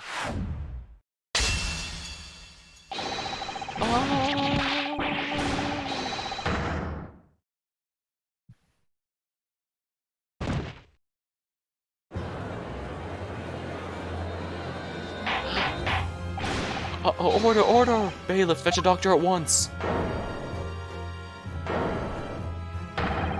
Court is adjourned for today with immediate effect. So, with Mr. Vigil's collapse, proceedings came to an abrupt end for the day. Once again overshadowed by the legacy of that notorious killer, appearing like a cursed ghost ship on a foggy ocean. Lord Van Zeke's, Mr. Vigil, Kazuma, Oh, Zeke's. and Gregson. Oh, I genuinely thought it was pronounced Zykes, but no, it's Zeke's. So it's Barak Zeke's and Clinton von Zeke's. All of them bound by invisible chains anchored to the same wreckage in the murky depths of the past. But the miraculous light that had been trying to cut through the gloom and shine on those tragic events was playing on the edges of the truth at last.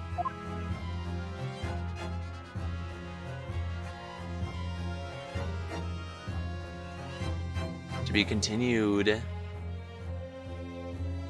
Alright, we should be able to get a bit more evidence now during day 2 of the investigation. Oh yes, absolutely save.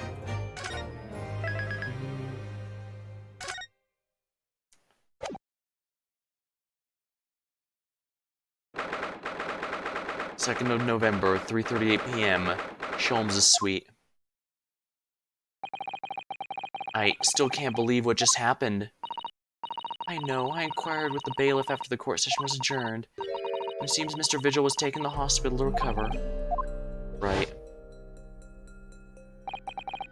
10 years ago now, Mr. Vigil attempted to commit, oh, right, this is gonna be on YouTube, self-deletion by jumping out of the window, prison the governor's office, but ever since then, he's completely blocked the memory of these events from his mind. Nobody knew his secret, not his family, not even the man himself, but I forced it out into the open. Was it wrong of me to do that? Did I overstep the mark, I wonder?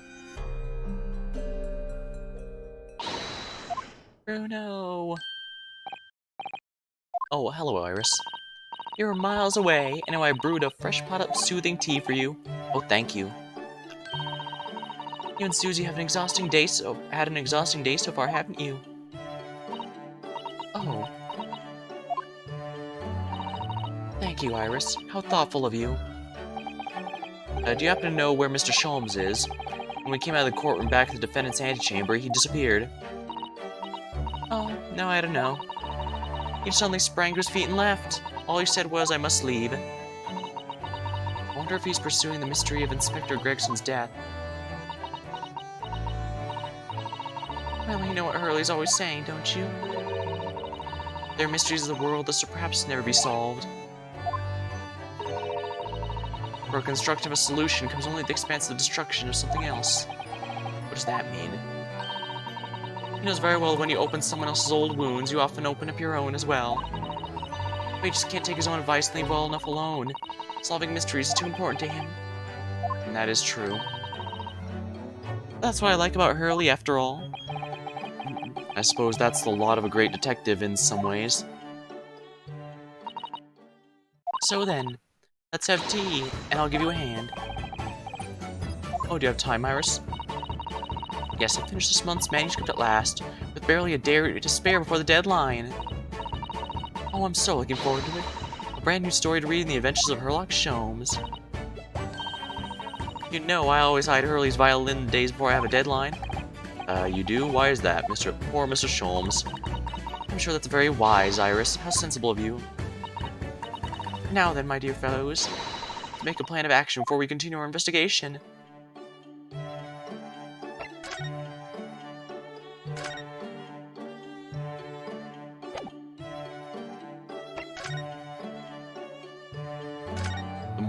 This morning's trial. So, how'd it go in court this morning? Well, we still don't know the truth about what really happened, but one thing's increasingly clear. Lord Van Zeeks definitely didn't do it. Oh, goody!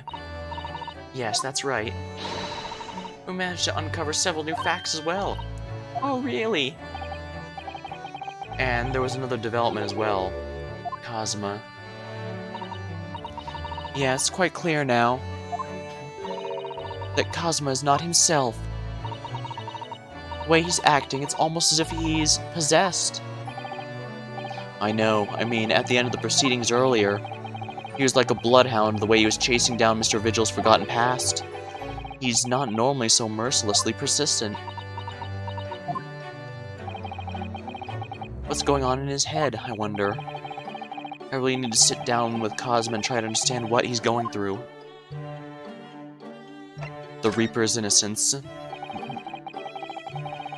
If Gregson was really murdered the day before his body was discovered, then Lord Van Zeeks has to be innocent, you see. Oh, the day before? Well, that should be easy enough to work out. Just by examining the corpse, surely. Yes, you would expect so, but curiously, no time of death was included in the autopsy report. That is curious. There's still unanswered questions about Van Zeeks, though, isn't there? Ah, do you mean? Yeah, what was he doing there on Fresno Street that day in the first place? Well, according to the man's testimony, he said he was investigating Gregson, didn't he? And it turns out that little room was actually the inspector's secret office. Oh, it sounds like it has all the makings of a wonderfully devilish plot. But then, why was that notice board in there covered in all those peculiar papers? Papers with cases that linked to the Reaper. I'm starting to get a bad feeling about all this. I think both of them are trying to find out who the Reaper truly is, since neither of them think that Van Zeeks is involved with it. But since Van Zeeks isn't sure if he could trust Gregson, he wants to know if Gregson might be the true Reaper. Oh dear, that sounds like something horribly devilish. We must start by looking at Inspector Gregson's movements as of late. Well, let's ask about Mr. Vigil's condition first. Vigil, you say? Isn't that the name of the lady who came to visit Hurley yesterday? That's right. To ask Mr. Sholmes if he would help her to find her missing husband. Only Mr. Sholmes completely passed the buck to us. Actually, didn't you say that Mr. Vigil had been taken to the hospital? Do you know which one? Ah, St. Sinners. I'm starting to wonder if all the other hospitals in London have closed down. That's amazing, Runo. You found the lady's husband already. Well, I suppose I have, by accident. 10 years ago, while Mr. Vigil was the chief warder at prison, he was responsible for overseeing the professor's incarceration. No. So when the convict escaped, he was held responsible and immediately dismissed. Sometimes I really don't want to grow up. That's kind of the thing. Once you grow up, you find out that you were probably in too big of a hurry to make it happen when you were younger. There's more. For 10 years after that, while he was ostensibly working as a peddler, he also had another secret job. He was paid by Gregson to be a stand-in to impersonate the inspector. To impersonate Greg Z, but why? I have absolutely no idea. Jeannie was right. I'm starting to think all adults are up to no good now. Including you, Runo. I haven't paid anyone to impersonate me. That means he has ties to the professor and the Inspector Gregson, though. So I do think we ought to pay a visit to Mr. Vigil, don't you think? Back to St. Sinners, then. Gregson's movements. I never imagined I might have to be investigating an inspector's movements. Well, according to the entry in his diary, he was carrying out an incognito investigation of the Red-Headed League before his death. Oh, you mean he was doing the same as Hurley? Well, Mr. Sholmes was trying to apply, whereas Inspector was supposed to be investigating. I do wish it had been the other way around. Anyway, as it turns out, the inspector who went to investigate the Red-Headed League that day wasn't actually Gregson at all. It was Mr. Vigil, in possession of Gregson's identification papers. You know what it sounds like to me? Establishing an alibi. Oh my. Yeah, you're absolutely right, Iris. But why would Gregson need an alibi? It would appear that the inspector had something to do with... he wished to keep secret. I don't believe it. I always thought he was just a harmless lover of fish and chips. But they were seasoned with something a little more potent than salt and vinegar. I think perhaps we should try to move away from food analogies. Well, anyway, if Lord Van Zieks felt the need to investigate Gregson... Yes, I agree. We must try to find out what he knows.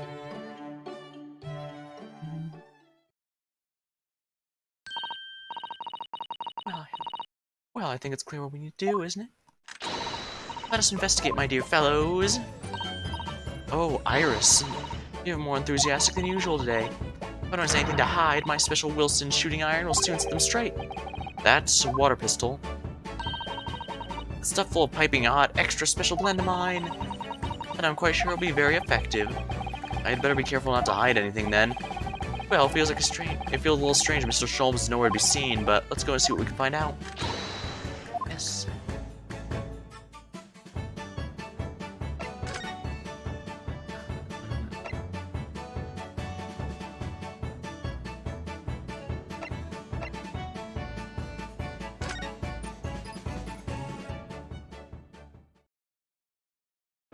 Alright, we have to speak to Von Zieks directly here. 2nd November, local prison, cell 1. Lord Van Zieks is reading. Look. Doesn't seem like he wants visitors, does he? But he must have noticed we're here, surely.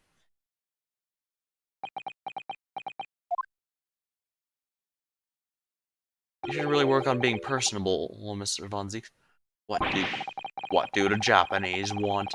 Hey, that's no way to greet a lawyer's trying his hardest to prove your innocence, is it? Perhaps not. Oh, hey, he's actually acting humble. I apologize. So what can I do for you, Mr. Naruto? Van Zieks speaking earnestly. Oh, the fog will lift over London for the first time in months tomorrow. This does feel very, very strange. I must say that I was impressed. Well, thank you. Not by you, by your fellow Japanese. Your prosecutor friend. Oh, I see. It's sardonic, don't you think? For such a man such as me, so loathing of the Japanese, to be entirely at the mercy of two of you. I suppose. It is retribution for having played the part of the Reaper all these years.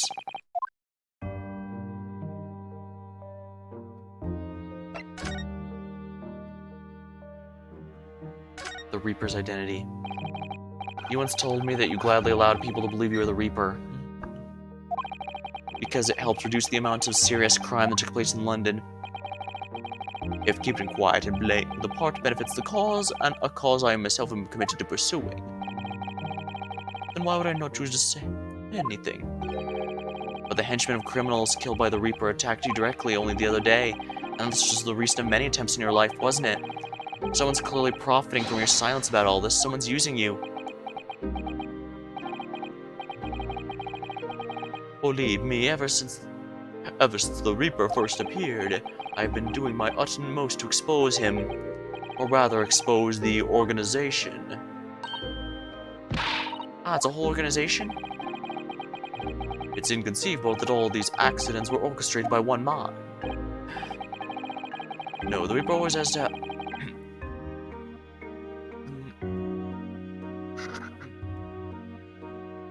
No, the Reaper always appears to have very accurate information about the accused in each case, which can only mean that somebody at Scotland Yard is involved.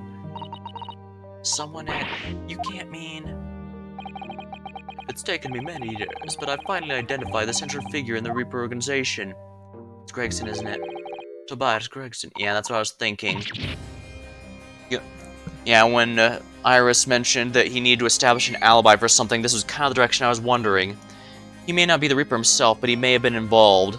This would also explain why Gregson was so absolutely adamant that there was no possible way that Von Zeke was involved with the Reaper killings. Because, of course, being involved with them himself. He may not be performing them himself, but he is, at the very least, involved, so he'd know who truly was behind it. Gregson was maybe the Reaper? Gregson's secret. So, the reason you were investigating Inspector Gregson is because you intend to expose him as the Reaper? As I said, the Reaper of Bailey is no single person. It's a highly secret organization with close ties to Scotland Yard. There's no doubt that Gregson was a key member of that organization. I don't believe it. Are you saying that Gregsy, that he was behind all those awful criminals meeting there? Gregson did not do the dirty work himself. He was the tactician. His job was to covertly investigate the marks and plot their assassinations. In order to do that without arousing suspicion, he regularly needed a firm alibi. Which is where Mr. Vigil came in, posing as the inspector. Vigil knows nothing about the Reaper, but the room he rents on Fresno Street was almost certainly the headquarters of the operation. Gregson would have met the assassin there for briefings, so we don't actually know who carried out the killings then. Actually, I do have a name. You what? You can name the man, you have the true identity of the Reaper already then. Or, if I can name the woman.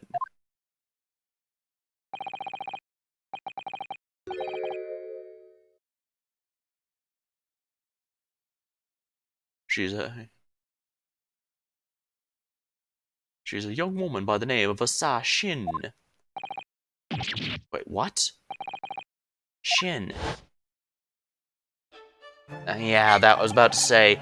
Miss Asa Shin, the true name of the terrifying killer I know only too well.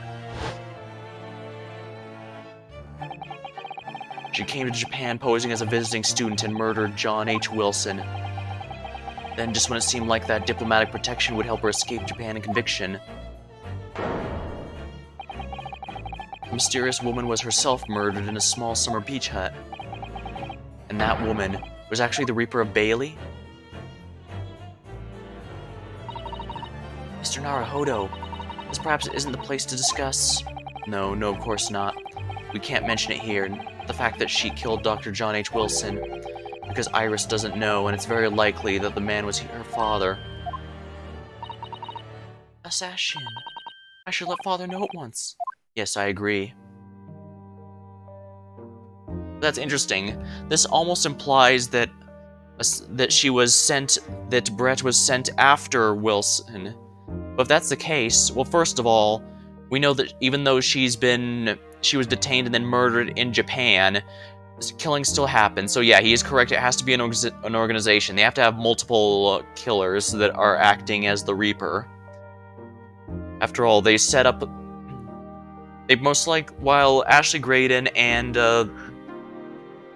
Drebber, to a lesser extent, because he planned for Odie Asmund's murder, even if he didn't carry out himself, they were directed to the people they were supposed to murder.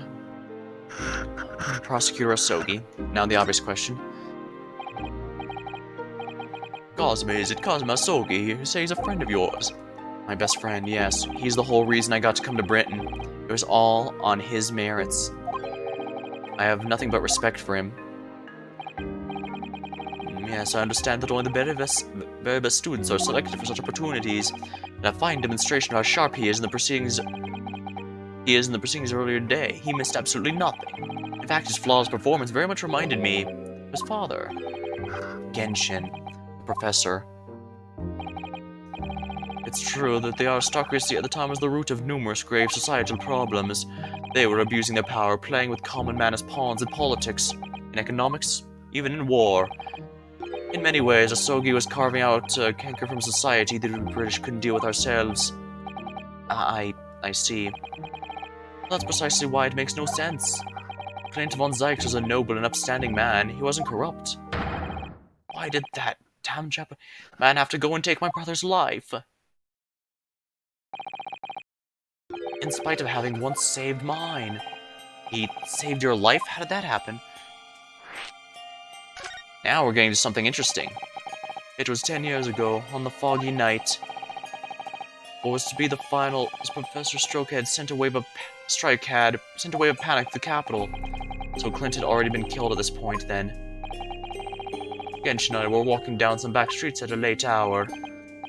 Of course, at that point, I had no idea the true nature of the man at my side. All of a sudden... Don't make a peep, you're coming with us. We were surrounded.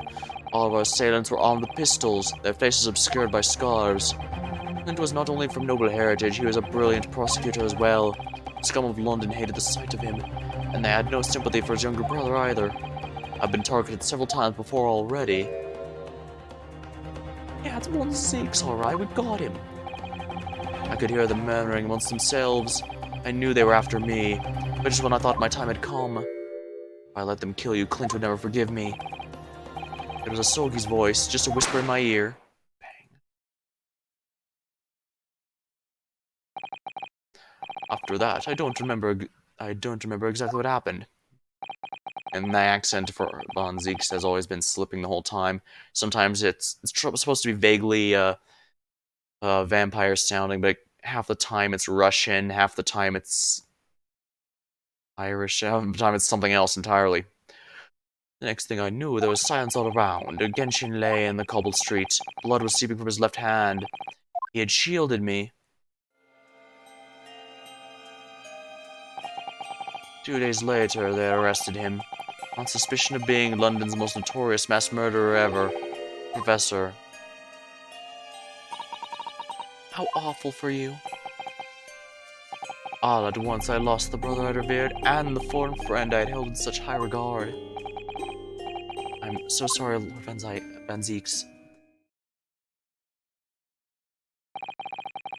That is the end of my miserable tale. I never thought I'd recount it to anyone. Well, thank you for confiding in me.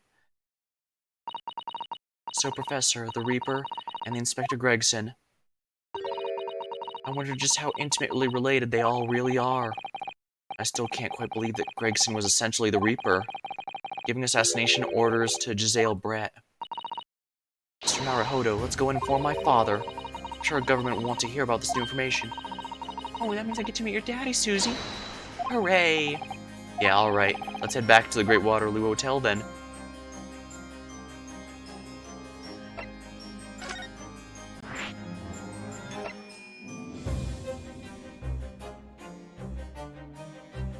He's only just been admitted. Okay, so they want me to go to the hotel first.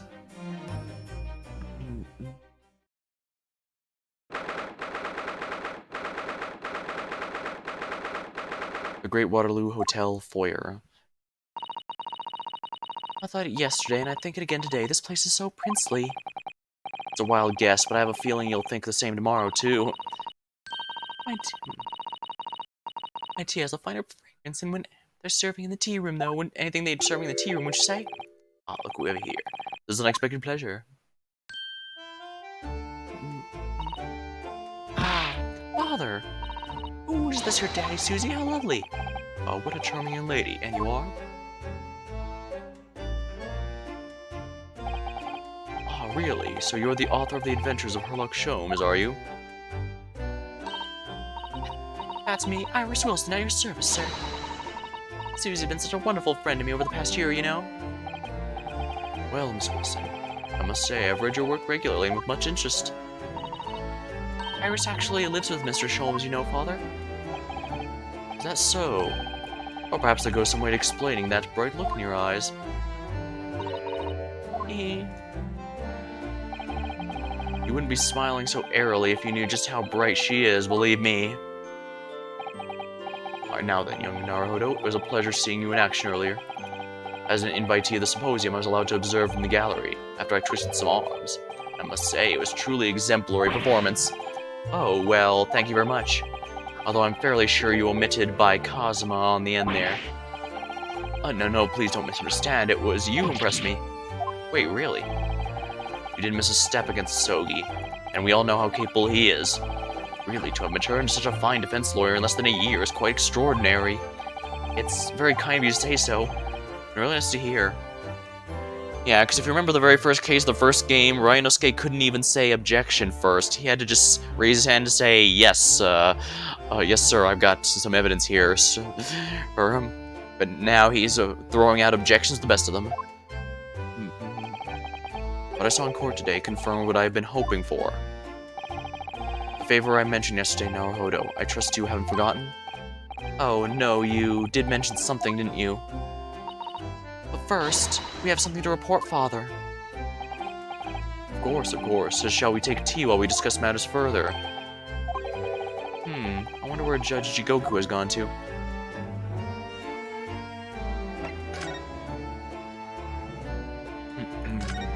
First things first, we have to report to him about the Reaper.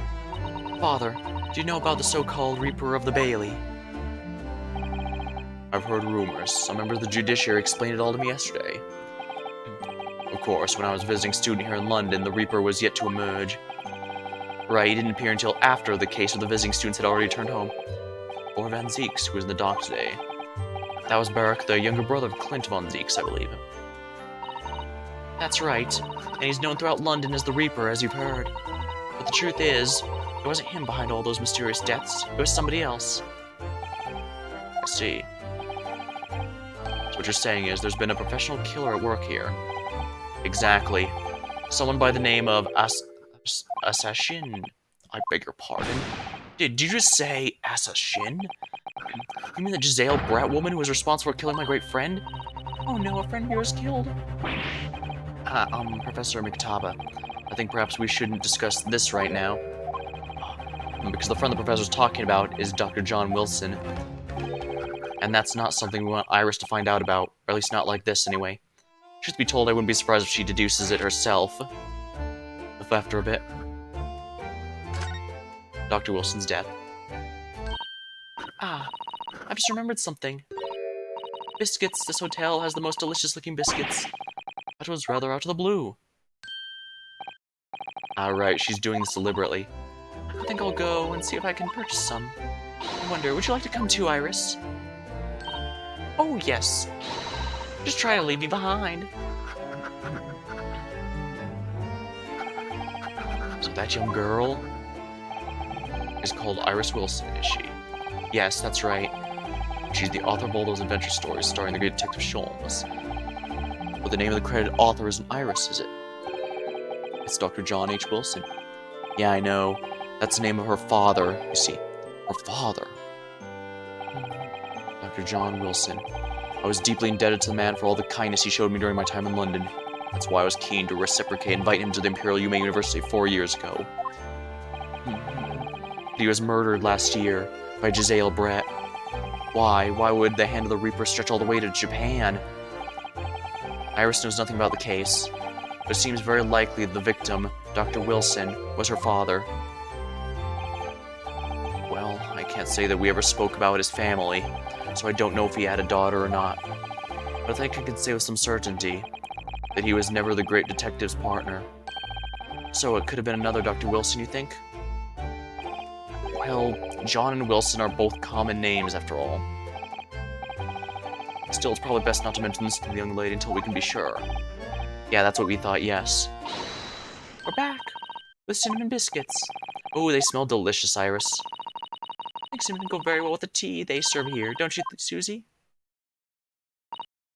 Yes, I'm sure you're right, Iris. Judge Jigoku. I haven't seen Judge Jigoku for a while, have you?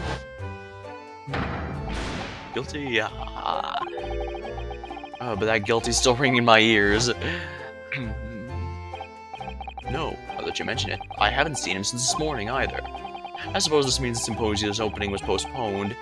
I suppose that since the symposium's opening postponed, he'll have to go explore the Great Exhibition. The fact he's been vanishing here is very suspicious. That reminds me of something you mentioned yesterday. About Judge Jikoku having once been in the dock himself? Yes, it was all tied up with that accursed trial. The closed trial of Kazuma's father. Seshiro was trying to mitigate Genshin's guilt, so he took the stand to testify. But he got a little carried away and, actually managed to break the witness stand. Oh my. He also said some contemptuous words about the British Empire for which he was charged. Oh dear, although it's worryingly easy to imagine him doing that. Well, it was all right in the end. He was acquitted and we returned home to Japan together. Thank goodness. Yes, talking of Seshiro, I have a copy of the photo we all took together here yesterday. Please. Oh, what a lovely picture. It certainly seems to shout, "We've arrived in Britain," yeah. This is going to be an important clue. We need to pay attention to it. None of us had any idea what was coming when we took that, did we?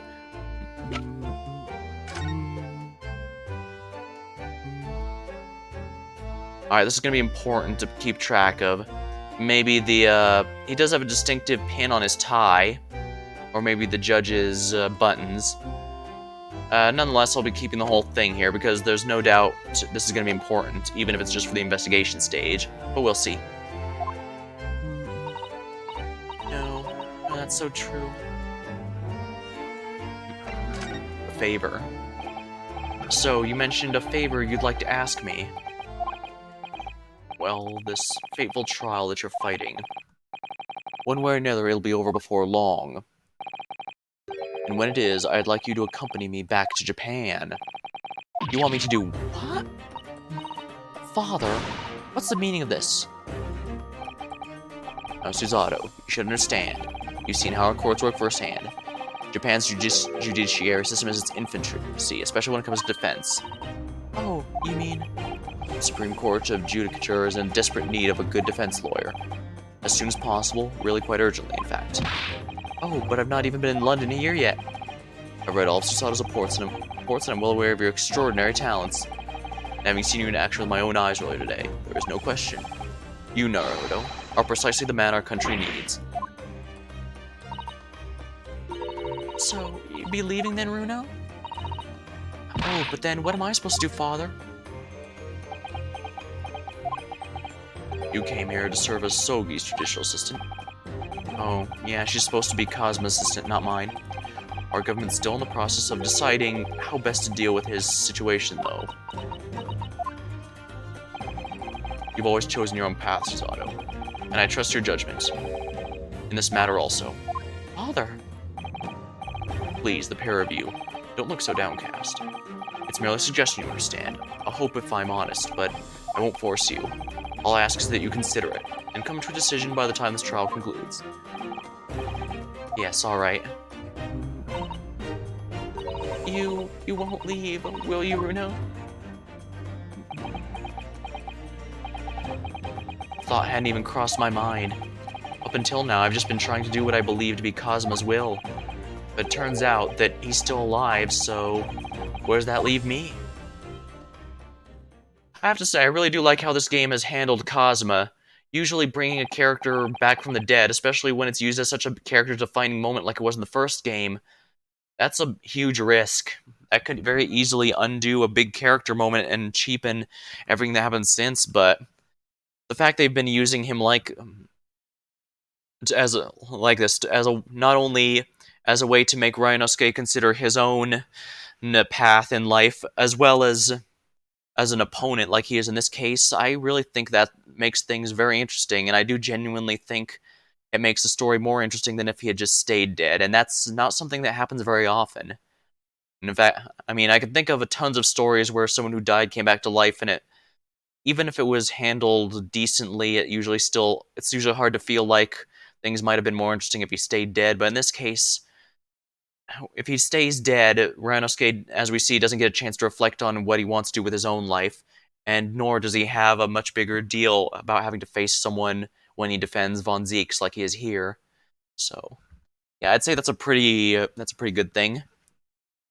Excuse me now, I would need to telegram government ministers and the Japanese police with this information about Asa Shin. Of course, Father. Thank you. I look forward to next month's installment, Miss Wilson. Oh, good, and please do come back to Baker Street sometime, won't you? We'd love to entertain you. I would be delighted. Best of luck for tomorrow, Naruhodo. And give my suggestion your full consideration, won't you? Yes, I will. Going back home, huh?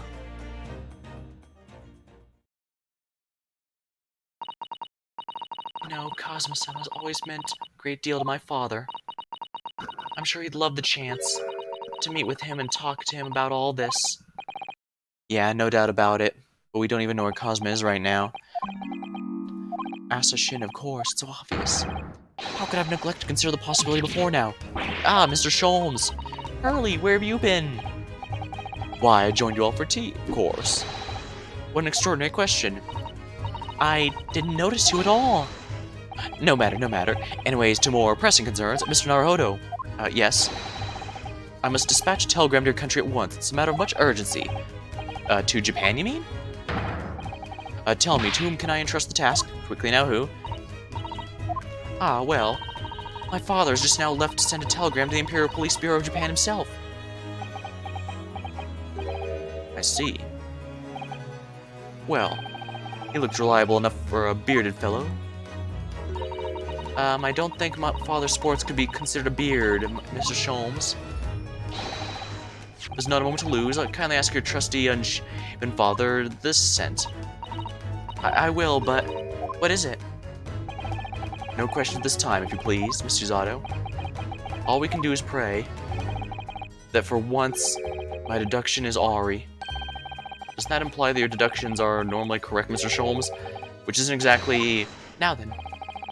You may be surprised to learn I'm very busy man.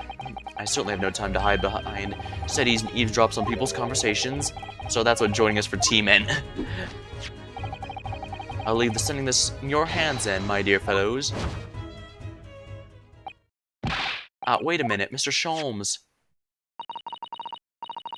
He just sort of ran off, didn't he? At quite a pace. And left the unpaid bill for his tea behind, too. I must catch up with Father in the telegraph office. At once. And I'll run and call us a cab straight away. And there was me thinking everyone would be clamoring to pay Mr. Sholmes' bill.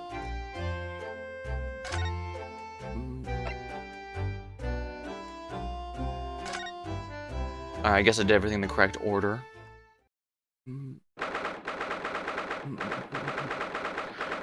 St. Sanders Hospital, Ward 3. Just the ward where Mr. Vigil was brought, apparently. To be frank, I'm a little worried about seeing him again. Ah, there he is. The lawyer. Hello again. Are you feeling better now, Mr. Vigil? Yes, thank you. Somewhat better.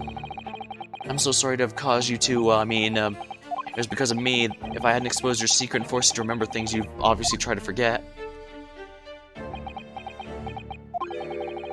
The prosecutor was here until a few moments ago, too. You just missed him. Oh, Cosmo beat us to it. He said much the same as you. He was very apologetic. But the truth is, I brought all this upon myself. Oh, please, don't think like that. Keeping it from Evie, my wife, all these years, I've carried a sense of guilt. But that's not the worst of it.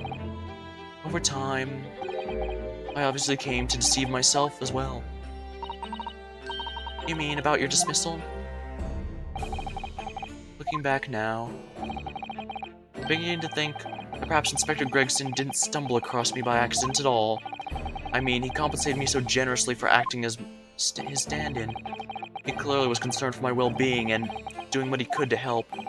So perhaps Gregson knew exactly what had become of Mr. Vigil all along then. I'm sure this is just desserts for 10 years of lies and deception, but isn't it just 2 S's when it's the deserts when referring? Well, then again, this is an expression. It's not referring to the sandy beach desert or the after.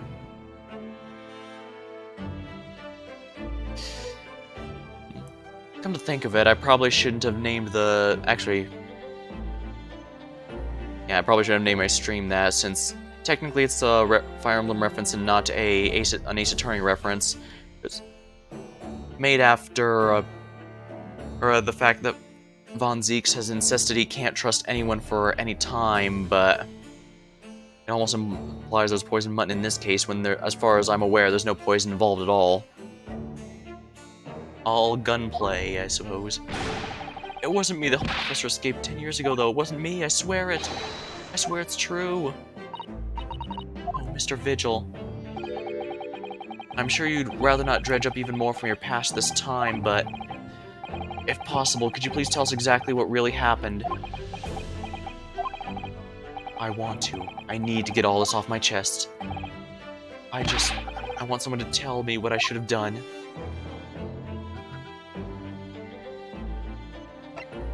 Nothing to examine this time. First things first.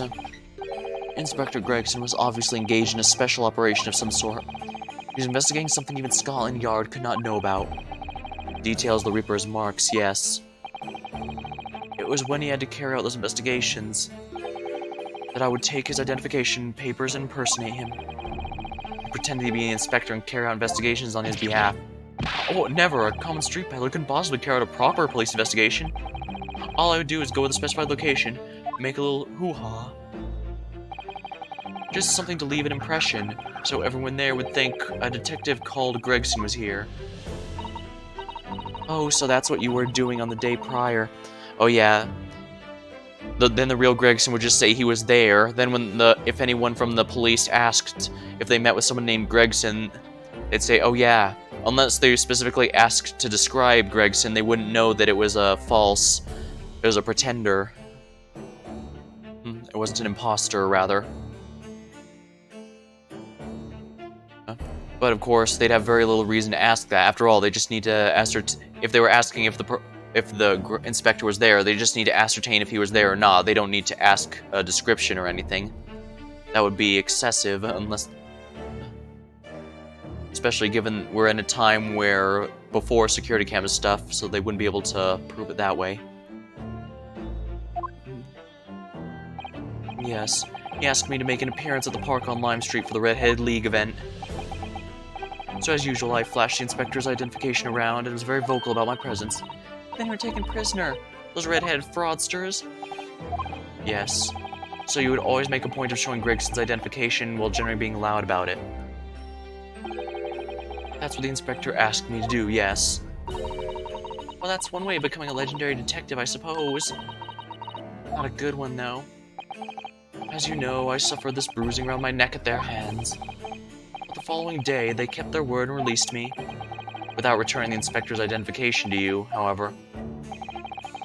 We had arranged to meet in Fresno Street, room at 5 that day so I could report back to the inspector. But at the agreed time, that's when I heard the gunshot.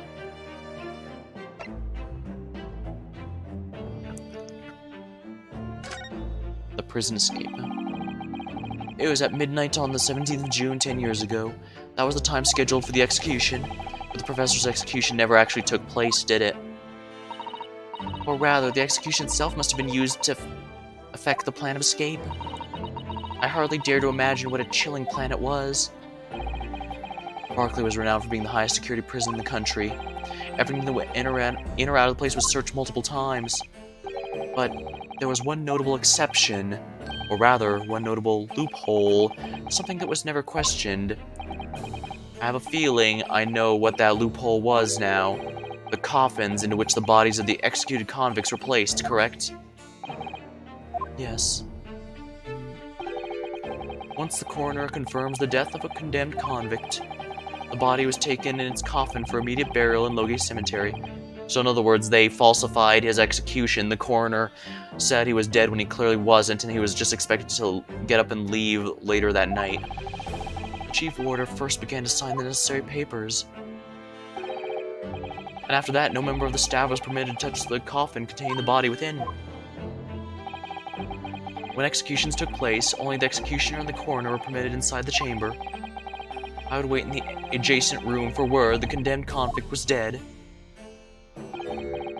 On that occasion, once I had the confirmation, I went to the mortuary to find a lone coffin as usual. Procedure is I would sign the paperwork, having checked the coffin, nail it shut. For some reason that day, the coffin was already nailed shut. No. With fake nails, I imagine. I didn't think anything of it at the time.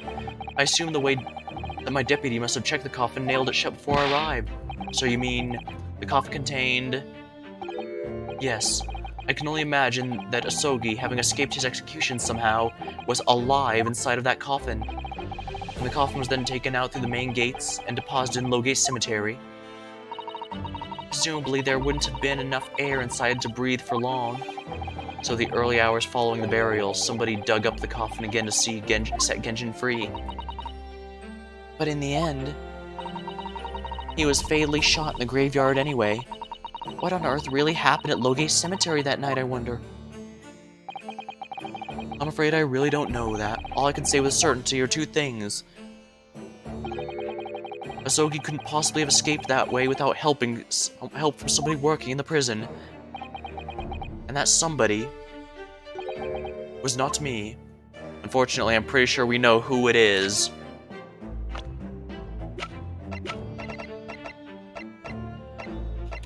Unfortunately, I'm pretty sure Barricade-in. Oh, Barricade-in.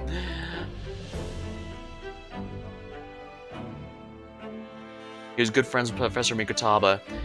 Yeah, I think it's entirely possible that they were attempting to get him out of there, smuggle him out of the country, perhaps. Convict, Sogi. Obviously, you knew the man then? The professor's true identity, I mean, Genshin Asogi. Yes, I remember him well, in fact. Would you mind telling us what you know? Well, having been condemned to death as he was, any contact I had with the man was short, obviously. After that trial, which was carried out behind closed doors, attended only by elite members of the judiciary, they called for his execution to be carried out at the earliest possible opportunity. The outcome of the trial was set from the beginning, wasn't it? It was a time of delicate diplomacy when Britain and Japan were in the process of signing an important treaty. That meant this potentially destabilizing case had to be dealt with swiftly and discreetly. The man had less than a week in total. As I was the chief warder, I oversaw his short stay in the cells until his final hour. I remember being struck deeply by his noble character and incredible resilience. What do you mean exactly? He was a killer of many men, but he was always quiet and polite. He was a gentleman and a man of intellect. In fact, I couldn't bring myself to believe what he'd done, so I asked him one day, those 5 members of the aristocracy whose lives were taken, were you really responsible? I'm guilty of the unforgivable crime of ending another human's life, yes. We didn't say killing those people. The following day, the closed trial took place, and the verdict was no surprise. Guilty, of course. That night, when he was brought back to his cell, I saw something. Something unusual. Unusual? What? A last will and testament. Of Genshin Asogi. Asogi's will. As I said, it was on the night following his trial, after he'd been found guilty. I was doing the rounds of cells, and when I looked into Asogi's, I noticed that he seemed to have a sheet of paper in his hand. Ah, his last will and testament, then, presumably. As soon as he noticed me, he hurriedly shoved it behind his back. But why did you find that so unusual?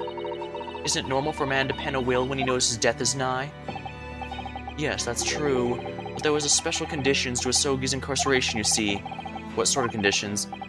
Well, even though he was held in a cell designed for condemned inmates, he was allowed to keep his personal effects with him, with one exception. Really, he was allowed his things. That is unusual, certainly. Of course, he'd been convicted of killing 5 members of the aristocracy. But at the same time, he was a guest in our country from the Empire of Japan. The powers that be were determined that his final days shouldn't be needlessly uncomfortable. And what was the exception you mentioned to the personal effects he was allowed? That's the point. He wasn't permitted to have writing materials, specifically no pens or paper. So he was prevented from leaving any written record of what happened to him. Yes, that was the long and short of it. I have no idea where he obtained that paper. Any writing materials would have been confiscated from him upon incarceration. As I said, he hid the paper behind his back and then he pleaded with me. What did you just hide behind your back? Please turn a blind eye. This is my lifeline. But you know it's against the rules. The person was seen. You agree to keep quiet? Alright, but what's on that paper? A last will and testament. This will is the only weapon I have left now.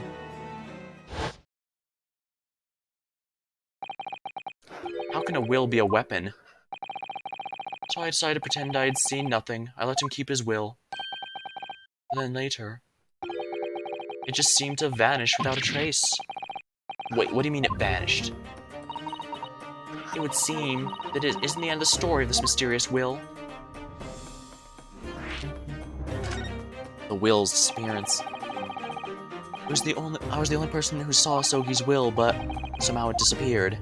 It was after Asogi's execution, which was actually an elaborate jailbreak. The warders gathered up his possessions and were in his cell. They were all to be sent back to his family home in Japan, you see. To poor Kazuma. And you're saying that it wasn't anywhere to be found among his personal effects. The will, I mean. That's right, though I didn't search through them myself. Governor Caden was livid. He was screaming, "It cannot have disappeared completely." That doesn't make sense though, does it? In what way? Well, we'd understood that only Mr. Vigil was aware of the will's existence. In which case, how did the prison governor know how to look for it? Oh yes, you're right.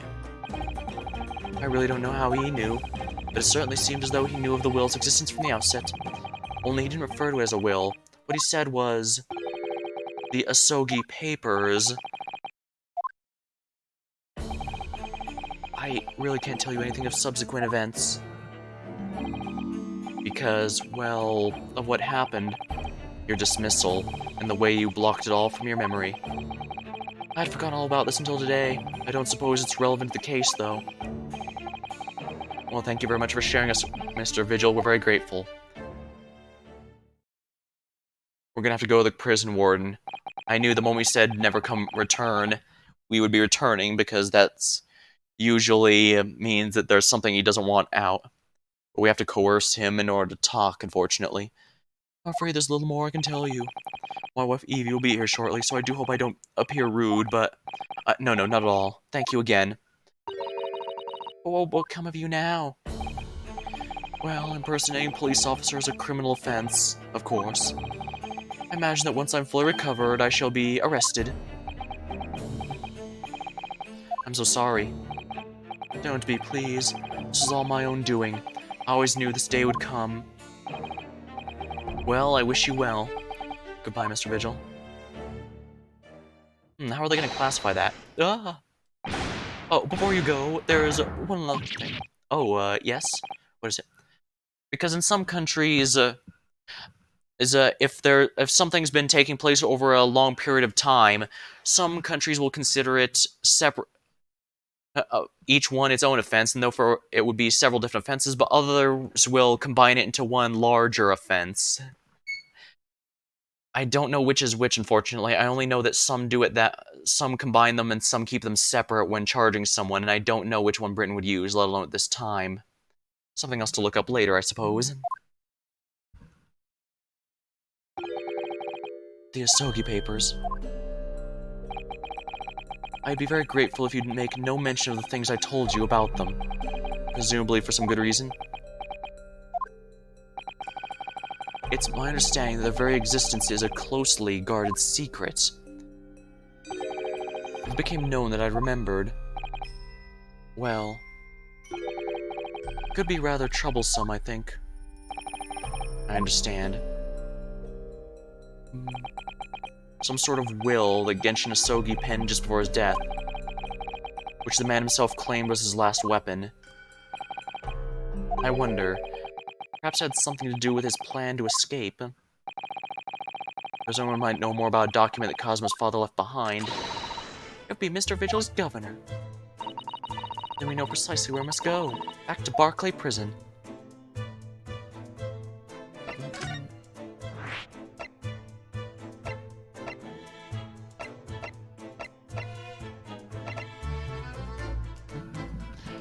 Fresno Street Room, Waterloo Hotel, Prisoner's Office.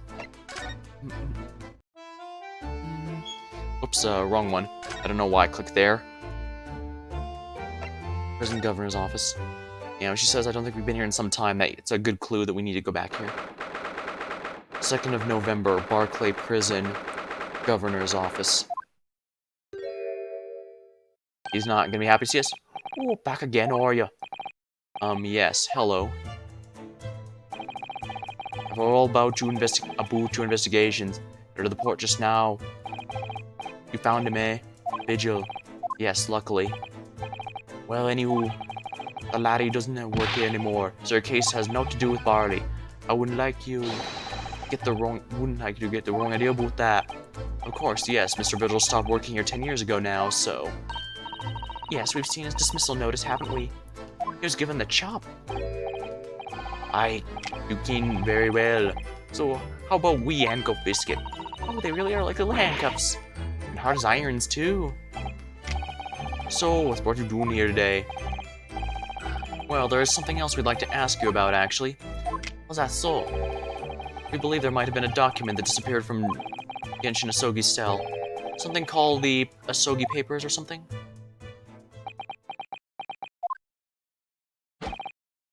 Yeah, I know, say, Gregson's death was naught to do with things that might have happened in Barclay. Leave the past, laddie.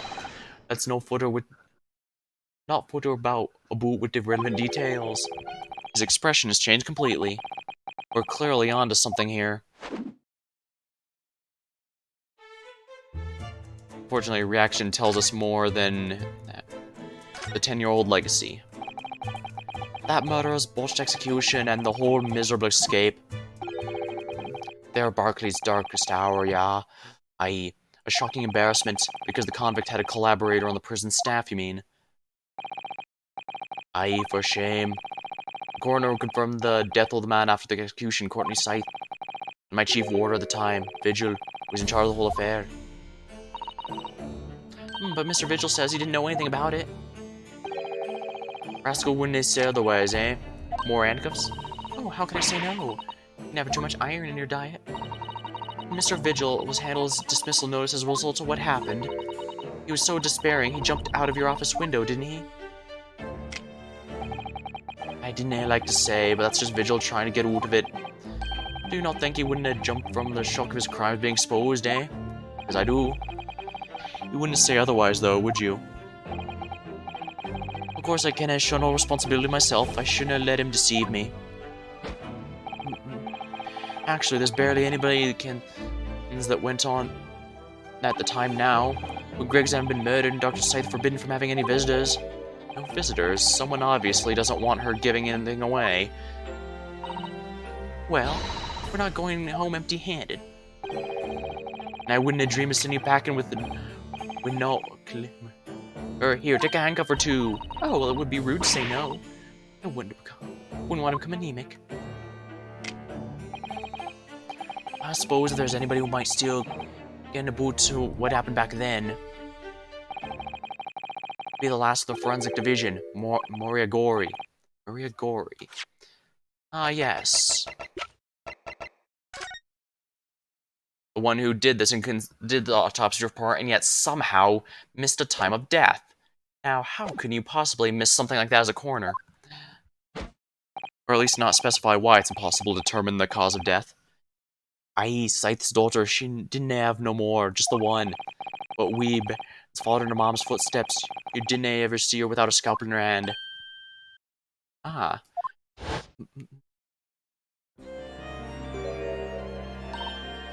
Mama, what's this? Ah, where did she spring from? And she just call the doctor Mama? Dr. Scythe's daughter, Maria Gori. We could do some talking with her. So, she's Dr. Scythe's daughter, but her surname is Gori? Some family history, I'm sure, but I didn't again the ins and outs of it. She grew up watching her mom working with the bodies of folks who died in strange circumstances, decided the same with her own life. Can I understand it myself? Perhaps she was driven by a deep respect for her mother. Perhaps. Anywho, she was in charge of Gregson's autopsy, I believe. Right, and the coroner responsible for this incomplete report. Someone told me once the wee lassie always loved her mom's stories about cutting up the bodies. There's even a rumor she used to listen to the funeral march as a lullaby.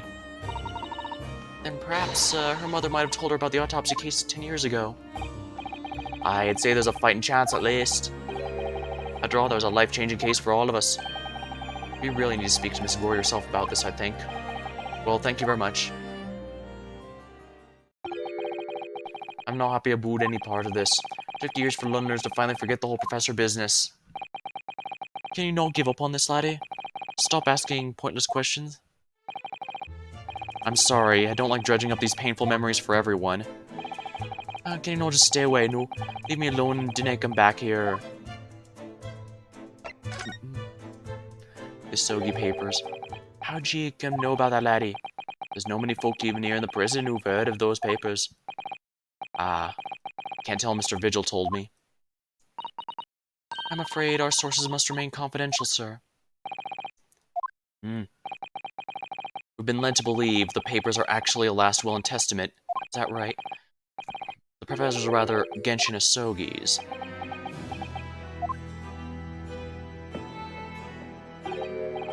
Aye, that's right. You're well informed, Jimmy. Oh, was that the end of the silent treatment? But then after the convict's execution, it mysteriously vanished from his cell, didn't it? Oh, heavens no, you're all that outgawk there. I think you didn't get quite your facts straight.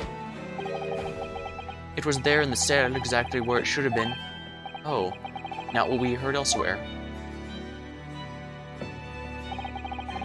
Let me just have a wee look around here. I'm sure I can find it. Aye, here you are.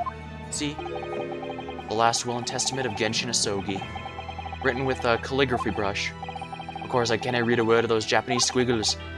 But I mind it says he leaves all of his worldly possessions to his son back in his homeland. Yes, that's correct. That's the gist of it. So these are the Asogi papers, then. Aye, of course they are.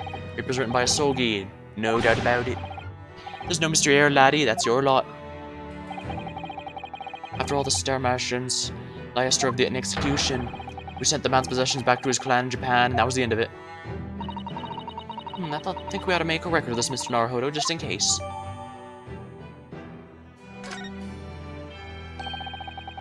One thing before you go on your way, Miss Naruhodo. Yes. Those papers are not to do with Gregson's death. I'd prefer if you didn't make no mention of them outside this office. Or rather, I would just prefer it. Consider it an order from the highest levels of our government. I understand.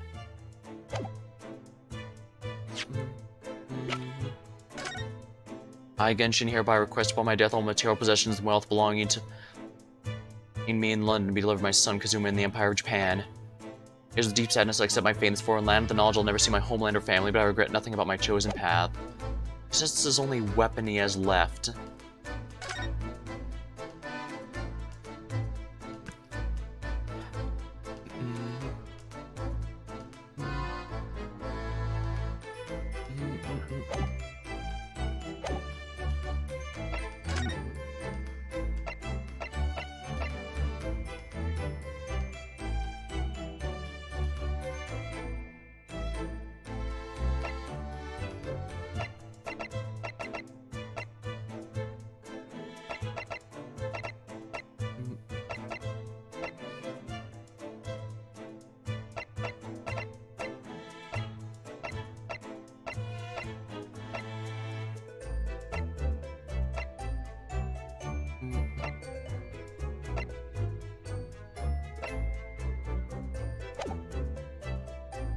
I guess we can present him the papers, see if he has anything new to say about them.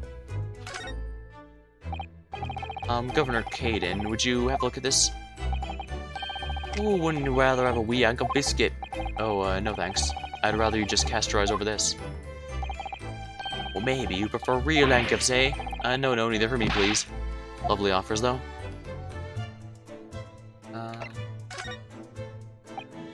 Okay, I think we need to show him something, but I'm not sure what. I guess I could just go through all these.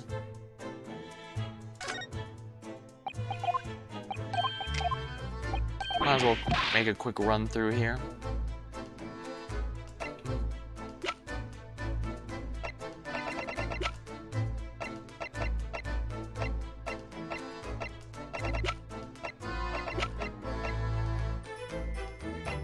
Yeah, I don't think any of this is relevant. Yeah.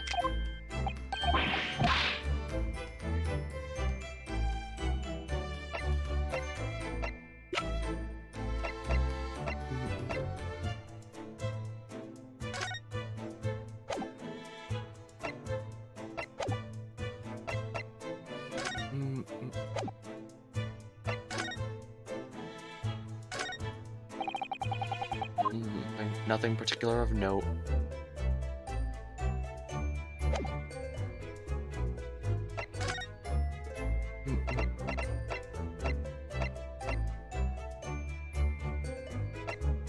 You know, I don't believe we've been here for some time. Oh, I guess we need to go here then. 2nd of November. British Supreme Court. Lord Chief Justice's office. No arguments, Prosecutor Sogi will continue with the trial exactly as I instructed. Is that clear? Perfectly. It's Cosma. Defying Lord Strongar by the sound of it. He never did know when to back down, I suppose. On your way now, Sogi. Oh.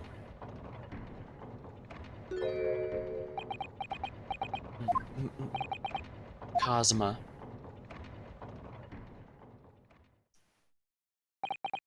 He left without saying a word. Yes, what are you doing here? Oh, well... I was hoping to ask you a few questions, if you wouldn't mind. I've wanted Van Zeke's trial concluded today. Prosecutor Sogi's unwelcome inquiries are going to make it take longer than necessary. Unwelcome inquiries. As a result, I'm losing even more precious time. Currently 2 hours, 55 minutes, and 41 seconds. 42, 43... Then we must resolve everything before 3 hours have passed. In a miraculous not even 5 minutes? Anyway, I can't let the man's obvious and bad mood put me off. I need information.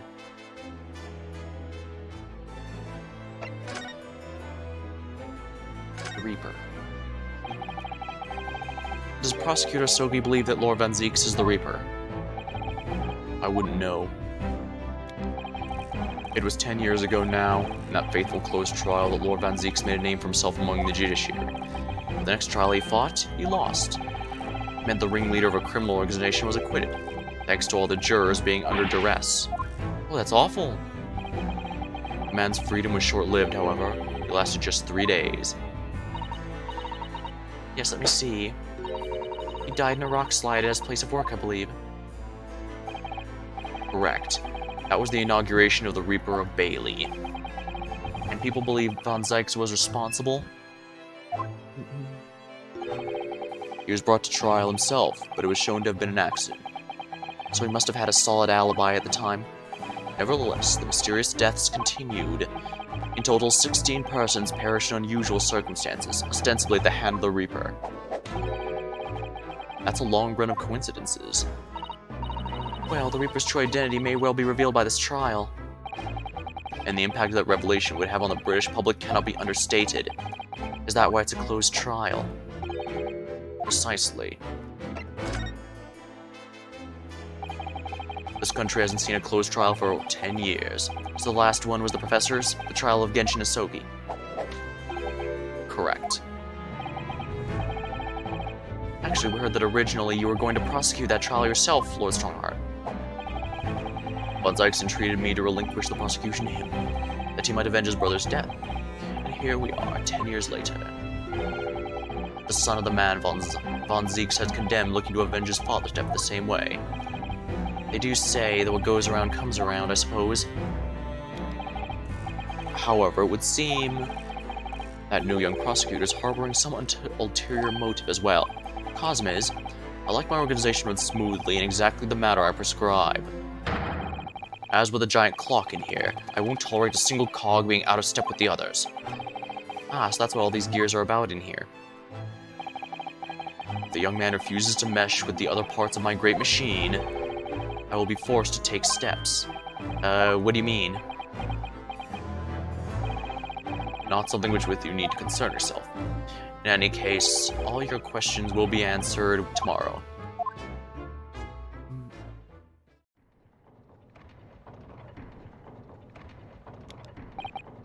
Now, I shall have to ask you to excuse me.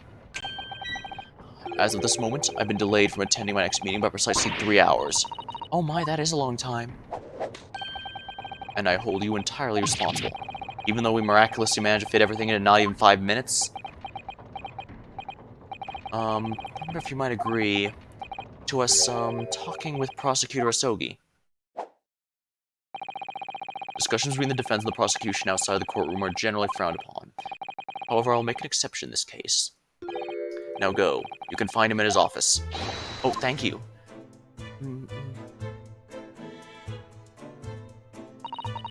Let's go see him at once, Mr. Naruhodo.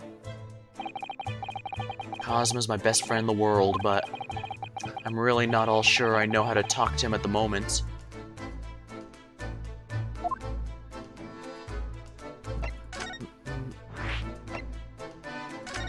Oops. I keep accidentally double-clicking there. Prosecutor's office, here we are.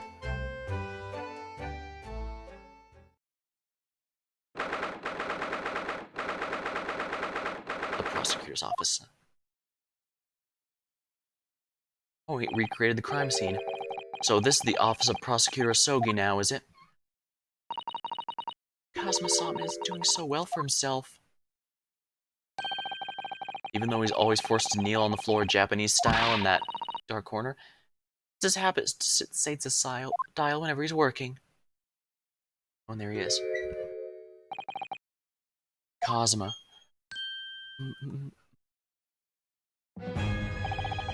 I thought it wouldn't be long before you paid me a visit, Rhinosuke. I was right about what I said, wasn't I? I'm sorry. That you have all the makings of a great defense lawyer. Well, I always believed you'd fulfill your dream of advocating in the British courts.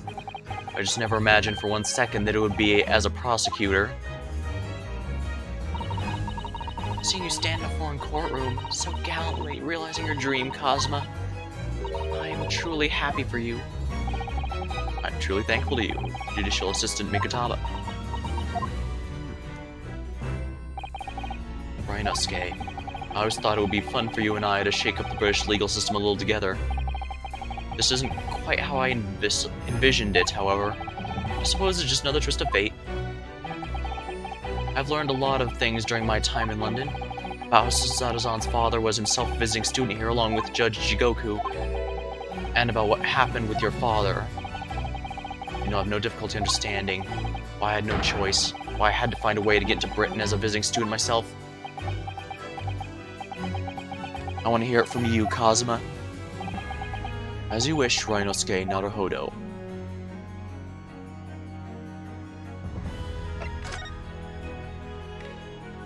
Your disappearance.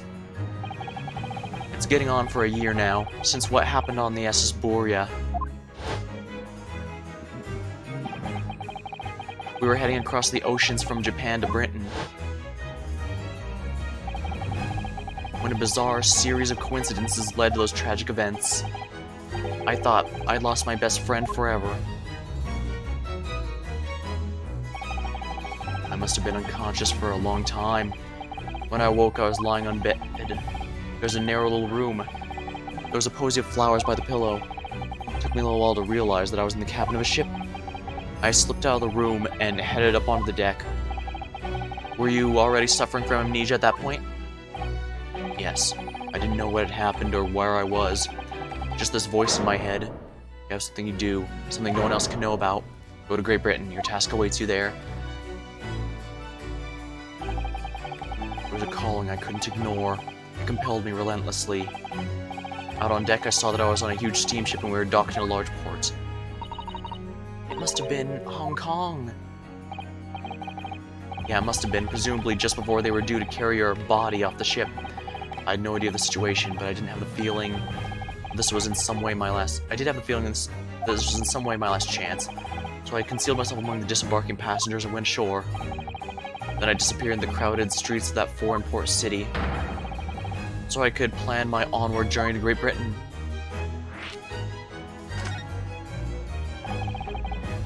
Just under a year ago, with all my past memories lost to me, I was left behind in Hong Kong. Everything was foreign to me. The sights, the sounds, the smells, my head reeled.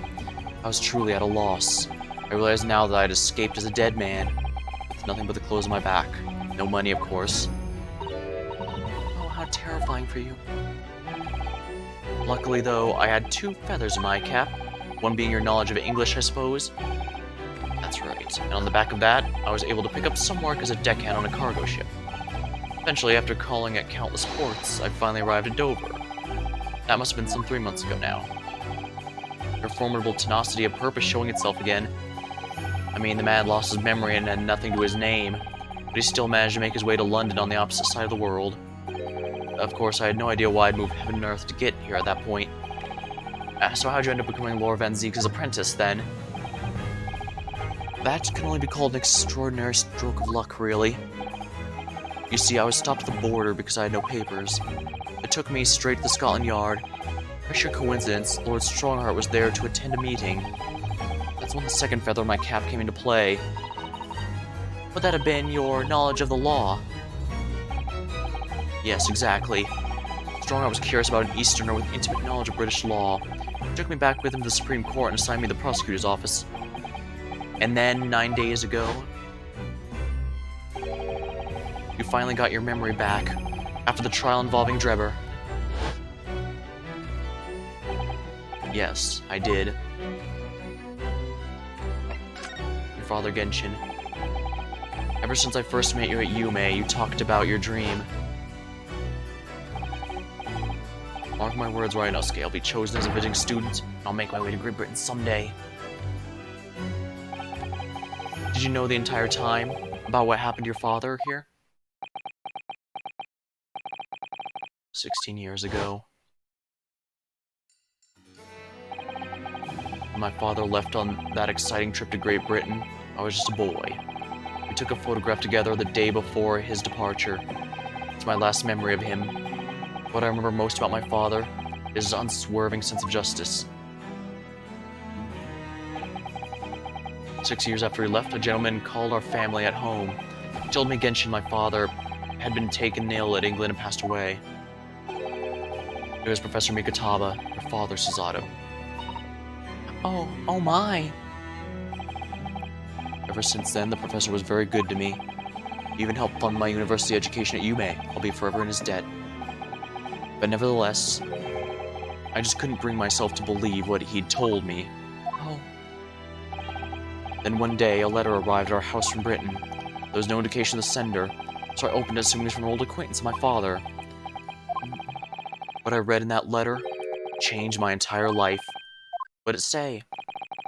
It said that my father had been a mass murderer, and the writer cursed the Asogi name. Oh no. As a result of that letter, I found out what had been hidden from me all those years. Presumably, the letter was sent from a relative of one of the victims. If whoever had seen it had been a member of the judiciary, it could have been present. They could have been present at the closed trial. The letter it received revealed that my father had been sentenced to death, executed for being a killer. I'm so sorry I had to find out that way. Imagine the British government did its very best to silence whoever sent that letter. But someone knew the truth and couldn't bear the resentment was always going to be a problem. But still, it couldn't have been written by anyone. Could have been written by anyone. Why would you believe such a thing? Well, there was a newspaper cutting included with the letter. It was the first I'd ever heard of the professor and his terrible killing spree. Well, what did my father have to say about the letter? I couldn't bring myself to show it to him. What? Why not? Because he deliberately concealed the truth from me by telling me my father was taken by a fatal illness. That couldn't have been easy for him, and he'd done it out of consideration of my feelings. So instead, I showed the letter to Judge Jigoku. The other visiting student. He faltered for the briefest of moments, but then he laughed the letter off. But in that moment, I saw in his face that he was undeniably shocked, shaken momentarily before recovering his poise. A year later, my bereaved mother succumbed to the strain of grief, and she too passed away. That's when I made up my mind that one day, without fail, I would cross the sea to Britain and seek the truth for myself. The truth about my father, Genshin Asogi. I wouldn't let anyone stand in my way. Oh, Kazuma-san. Reaper's trial. What we learned today in court turned things completely on their head. It was an impressive piece of lawyering, Ryunosuke Naruhodo. Lord Van Zeeks isn't the Reaper, you know. I almost don't want to believe it myself, but it turns out that Inspector Gregson himself, the victim, was. It's clear the Inspector was behind the Reaper's activity all along. Wait, what? You mean you knew? The real question is, who's been giving orders to the Inspector? Yes, Barak von Zykes is the real Reaper. And I know that 10 years ago, it was him who decided my father must be a mass murderer and sent him to his grave. No, you're simply saying justice was done as the law dictates. He's not to blame. Ultimately, it's people who condemn people. The law is just a tool used to do it. And when a man condemns another, he must take responsibility for his actions. Of course he must. But I know for certain, my father would never have taken another man's life. Kazuma. On the contrary, my father's life was taken by the Reaper.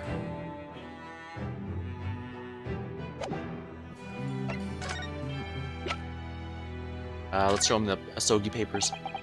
Kazuma, what do you make of this? There's only one place where the defense lawyers and prosecutors should discuss evidence. The courtroom. It seems you're still confused by the situation. That's what I make of it. The feeling my friend's always gonna have the edge over me, isn't he? What if it's not really the case?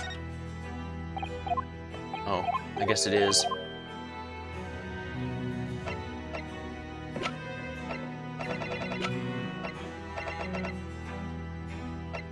Oh, we can show him this?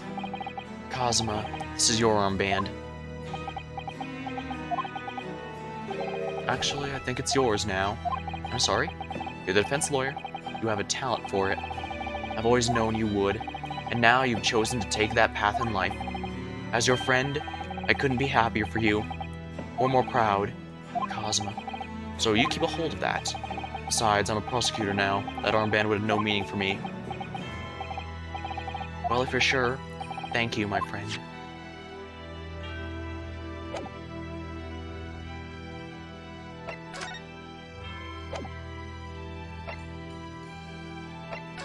I imagine I need to examine this in the middle for anything further.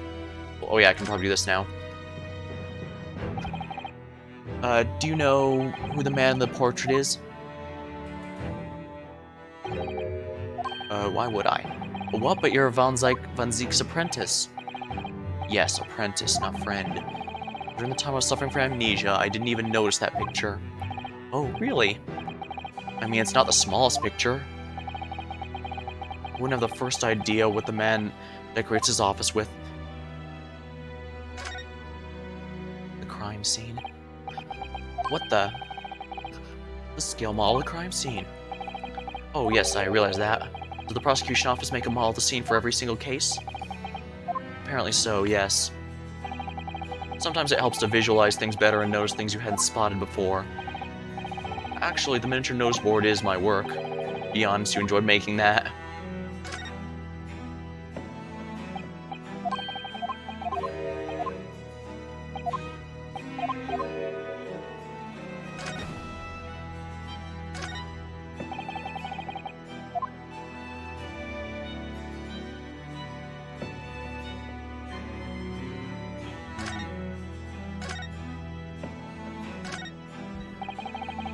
Lord Van Zeke's fine collection of hallowed chalices and bottles, all neatly lined up. Yes, he's extremely particular about all that. He has a strict regime for everything, from the storage of the casks to the bottling of their contents. Gosh, you must be having a really tough time of it being his apprentice. Actually, no. Oh? He's so particular about it all, he refuses to let anybody else touch any of it. It's been quite easy for me, in fact. Huh, talk about weird.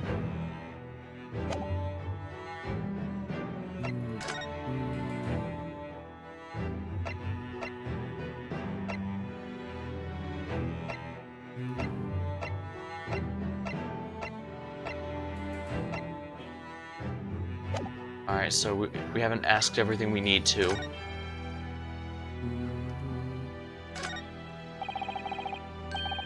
There's Van Zeke's incredibly stylish desk. It's not my style, though. No, I noticed you've been working at the little table on the floor, kneeling down, Siza style. I thought it was some kind of punishment set up by Von Zeke's when I first saw it. I found the most comfortable way to work. Dang, I can't do it. After a couple minutes of sitting with my legs folded under me, they start to go tingly. Don't exaggerate, Rhinosuke. We both know you can't even manage a minute.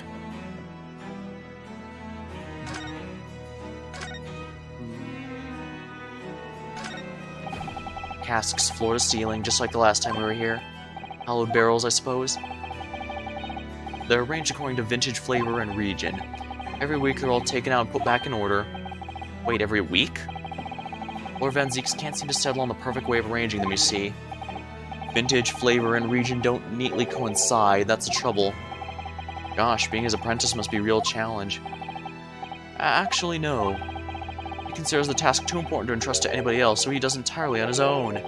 So he's a barrel of laughs here and in court, then.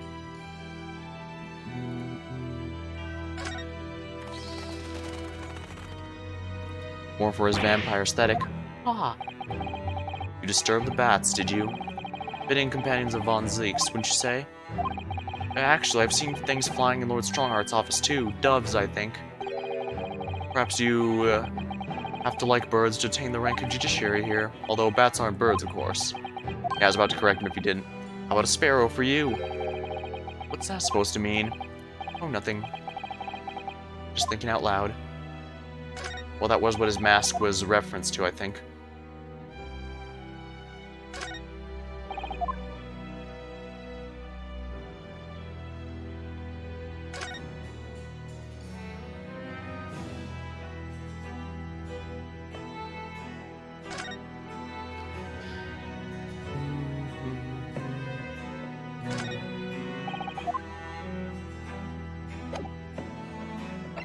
To present something to him to ask about.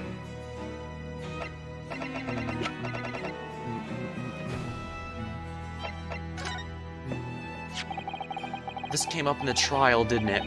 As something a little dubious, I mean. The fact that no time of death was recorded on Inspector Gregson's autopsy report. Yes, there were some unexpected turns in the courtroom earlier. The suggestion came up that certainly took everyone by surprise. The idea that the victim died the previous day at some other location is quite something.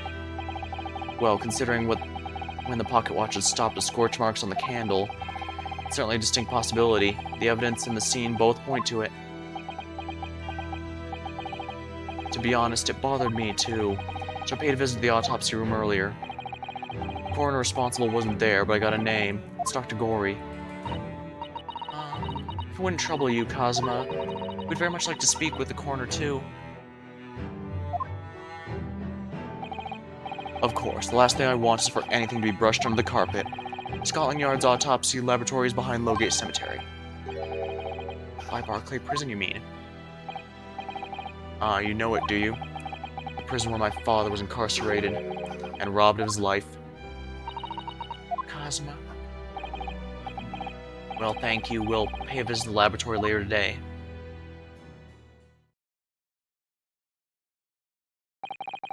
Rhinosuke. I want to thank you. What for? This sword. For this.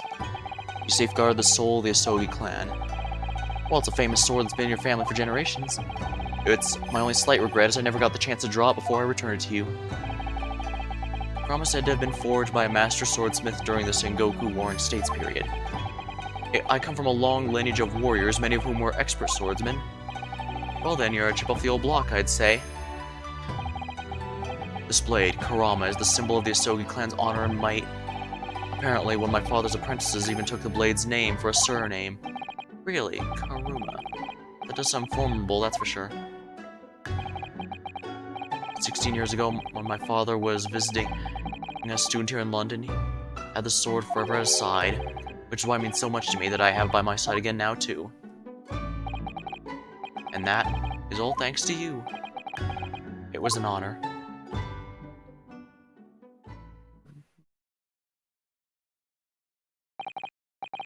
Now, I have preparations to make for tomorrow.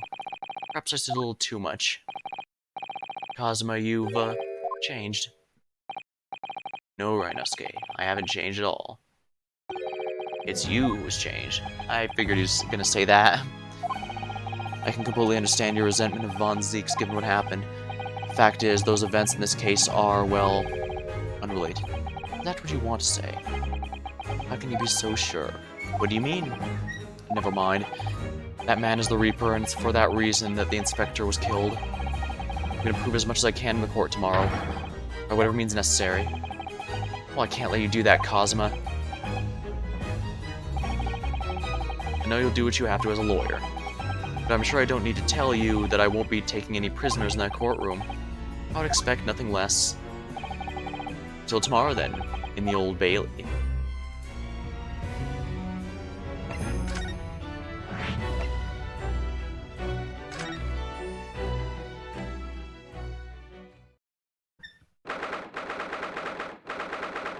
Oh hey, the Plague Doctor mask is on display now.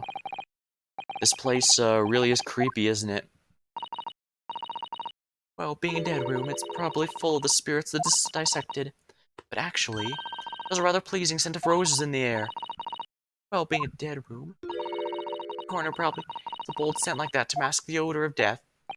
Iris, do you think we could change the subject here? Sharpen, sharpen, sharpen. What was that?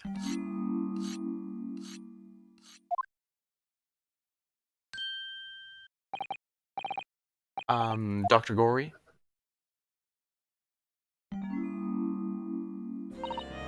What? That noise before. I was sharpening my tools. I'd be dead meat if I didn't keep perfectly keen edge on them. Right. When following the collagen fibers and dermis, an expertly sharpened scalpel cuts like cheese. Would you like a demonstration? Oh, yes, please. I'd love to see. Alright, then I think you'll do nicely. No, I wouldn't do nicely at all. I mean, maybe some other time. Huh. Was that a well, we came here to ask questions, so... Time of death, the most obvious thing to ask. We've actually met before. I'm a lawyer, if you remember. You're not dead yet. What? So Mama said I wasn't to get you open. She's so strict about things like that. Well, good. Dr. Scythe has some scruples, at least. Some standards, I mean. This is the one he's making. Oh dear, looks like she's not interested in talking, for the time being, anyway. For the time being, you mean... Till we die? I hope that's a way off.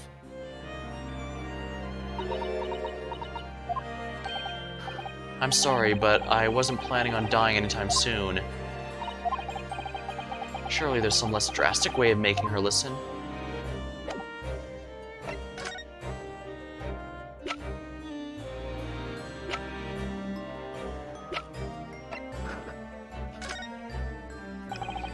Dr. Gory, we actually came here to ask you about this. He was very good.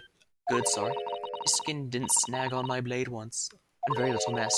His joints dislocated easily and muscle tissue was a pleasure to work with. We can skip those details. Oops, bumped my mic there. But there's one thing about the report that caught my attention. You don't seem to have recorded a time of death.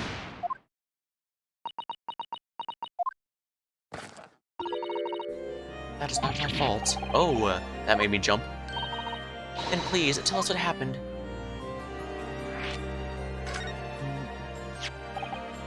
So, why doesn't this autopsy report include the victim's time of death then? It's really the most crucial detail. I was told not to write it. By who? Male Strongheart, the Lord Chief Justice. He came here. Strongheart came. He said that from the witness statements about the gunshot and other evidence, it was obvious. The man clearly died at 5 on the 1st November when the gunshot was heard. That's not the time of death you wrote on the report. You didn't write anything. Was there some reason you didn't include it? Dr. Gory, if you're hiding something under Lord Strongheart's instructions, then sooner or later you're going to go the same way as your mother. Give it here, then. What's she scribbling so furiously? There. You've written... indeterminate. Oh, but...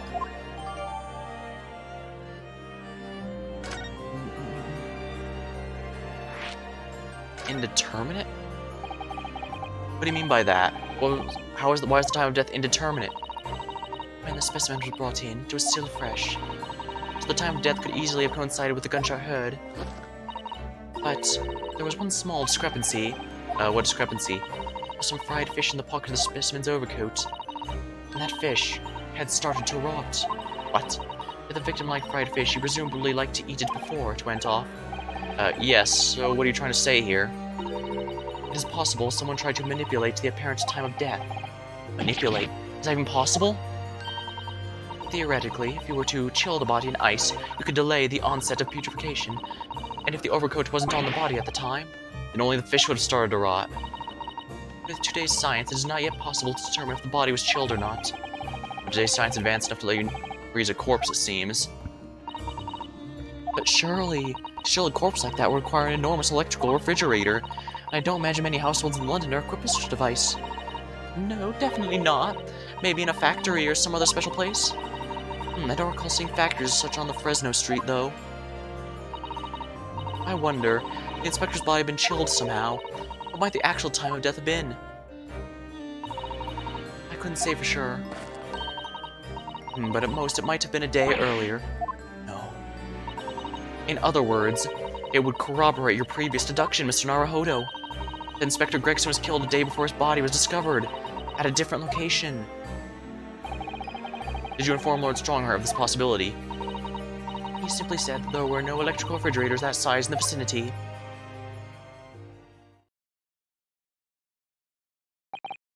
Oh, yes, one last thing. It's something the governor of Barclay Prison told us. He said your mother, Dr. Scythe, was responsible for confirming the death of the professor after his execution. The professor? Apparently you always enjoyed listening to your mother's stories about her work, so we were wondering if you might know something about what happened 10 years ago. That is not all Mama did. I'm sorry? My Mama carried out the autopsy of Clint von Zeeks as well. What, really? The brother of von Zeeks, the professor's final victim. The idea of carrying out an autopsy on a member of aristocracy was unthinkable back then, but the detective in charge of the investigation insisted that it was miraculously authorized. That detective being Gregson, of course. Quite an accomplishment for one man. That autopsy provided a vital clue needed to arrest the killer. And Mama was there for the historic event. What does all this mean? You know, that amazing autopsy happened right here in this very room. The professor and Clint von Zeeks. They both spent their final moments before their burial on the dissection table there. Tilda's lab, Mama's lab, was instrumental in some of the country's most important events. She really is proud of her mother. I wonder if you'd tell us more about exactly what happened back then, Dr. Gory?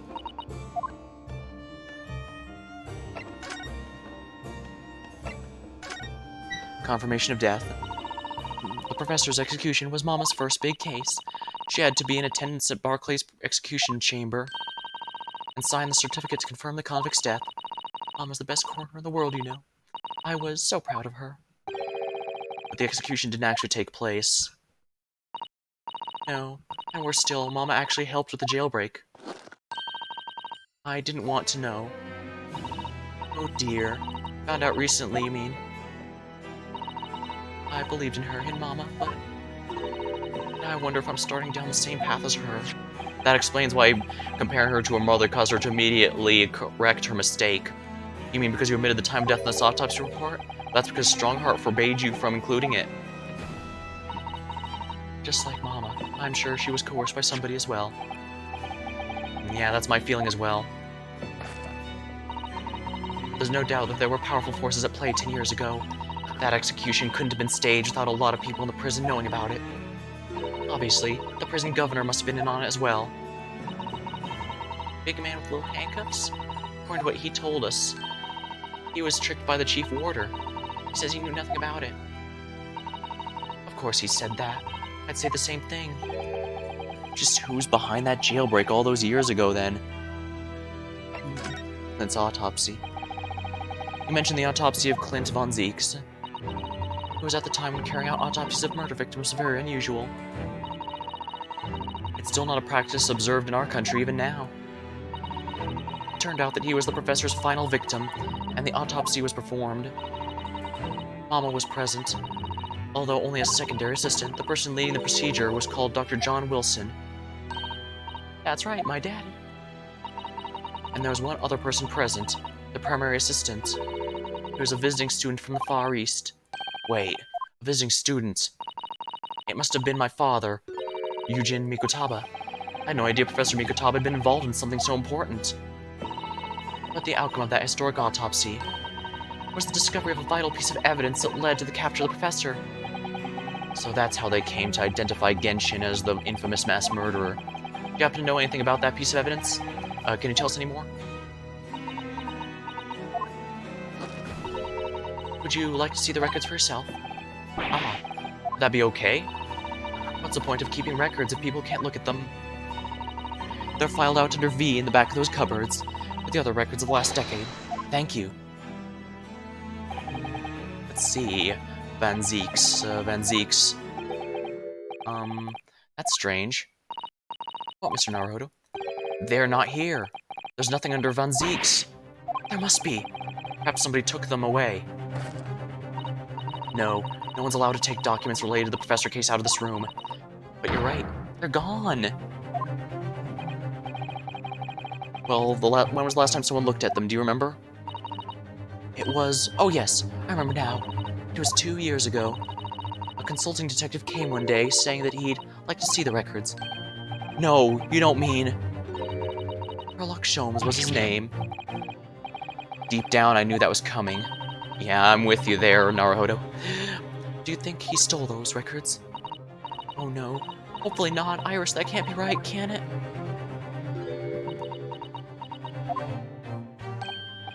Iris?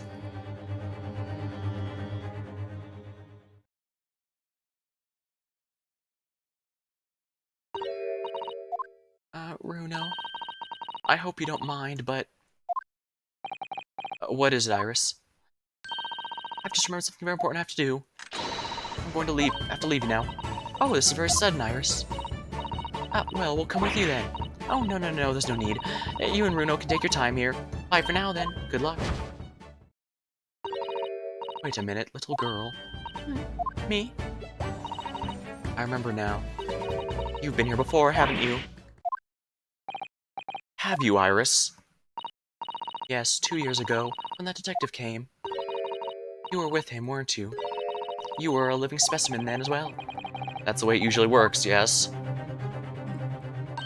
She helped him take it. Really, I don't remember. Anyway, sorry, but I must dash. Oh no, Iris. Wait, Iris. I'll brew a pot for you when you get home. What's the matter with her? She's behaving very strangely all of a sudden. Well, in that case, we won't keep you any longer either. It's been quite a while since I had any visitors. This is really quite fun. Next time you come, I'd prefer it if you were ready for dissection. I can't make any promises there, sorry. It's a bit strange the records of Clint von Zeeks' autopsy have disappeared. But I think we've asked all we came to ask now.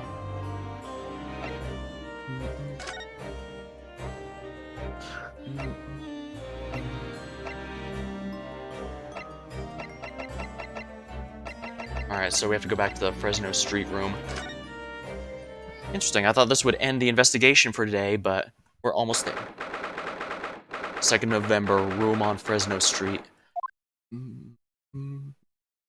Hmm.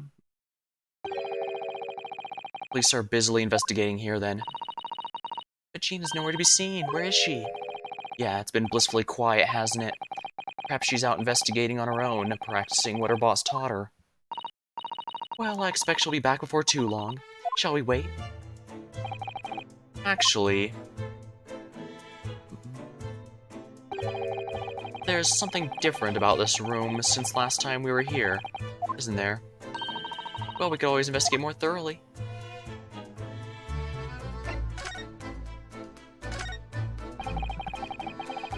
This little trunk wasn't here before, was it? Oh, it's apparent to be made out of metal. It must be very heavy. I wonder to whom it belongs. There are some initials on the outside, look. TG, Tobias Gregson. Let's ask one of the policemen if they know how it came to be here. What do you think you're doing? That's my trunk, that is. Hands off! Oh, Gina. Where were you hiding? I don't know, you leave something unattended for a few seconds and every Tom, Dick, and Harry is greedy eyes on it. Just a wild guess, Gina, but... What? Spit it out, Odo. Is it fair to say you've only owned that trunk since this morning's trial? What are you trying to say? Oh, come on, the trunk was with me everywhere. Always has. Where have you been last year? Trying not to incur your wrath, mainly.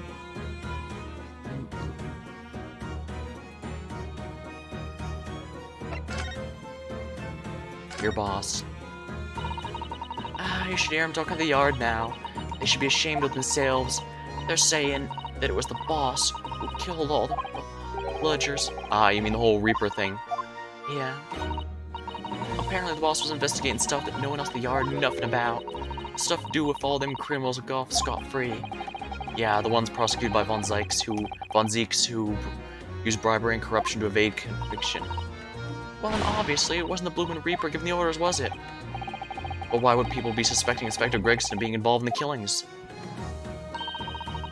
There's no book in his office. Oh no, this doesn't sound good. It had details about all the crimes that have been picked as the Reaper's work. Wait, what? No. Did you see it, Gina? Did you see the notebook? They wouldn't flame and let me. Because I'm an apprentice, apparently. It was me who found it, and it was my boss. That's right. I was pretty miffed about it, so... I sneaked a peek what it said anyway. That's our Gina. Secret notebook. So, you managed to see what was written in Gregson's secret notebook anyway, did you? Well, I see it. It's my right to read what he wrote. And what was written, Gina? Dates, times, places, names. An old long list of them. All the details about the bludgers are supposed to have been done in by the Reaper. Oh, but there could be an explanation for that.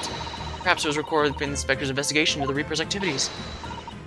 Exactly, that's what I said. That's the first thing you'd think, right? As it happens, the full names are recognized anyway. Well, the Reaper's targets were almost exclusively known leaders of London's criminal underworld. Well, yeah, but there was one name right at the end that was a bit odd. At the end of the list, you mean? I'm pretty sure that date against it was the 31st of October. The day before the Inspector was found dead. So it was the odd name. It weren't like a name I've ever seen before. It was something like, Nah, it's no good. I can't remember it. I don't think it was an English name, let's put it that way. Oh dear, what a pity. There's something else too, don't know if it matters, but the same name kept cropping up over and over. Shin it was, don't suppose it means anything, but... Assassin. Did you say Shin? What? What does it mean, something? Lord Van Zeeks knew the name too. He mentioned her as well. The woman who actually did the deeds. And now we find out her name appeared in Gregson's secret notebook. We haven't seen you for a little while, have we, Gina? Well, of course not. I've been busy, ain't I? Investigating all that. The lads of the yard are trying to trace the boss's movements the day before it happened. Day before. That would be the undercover investigation of the Red-Headed League, then. Only the boss didn't go, did he? Found some girl who was pretending to be him, didn't you, Odo? Yes, it was Mr. Vigil who actually went to the park on Lime Street that day, posing as Gregson. Well, anyway, he ain't the only one turning stuff up. I got my own ways of getting results. Me and my partner together, there's nothing we can't track down. Oh, little Toby, such a faithful friend. So, have you tracked anything down then? What do you think, eh? Of course we have. Can't tell you what, though. Police business. Anyway, point is, if you lot ever need any help, you know who to turn to, right? Me and the L-Hound here. Right, because he looks oh so hellish honest.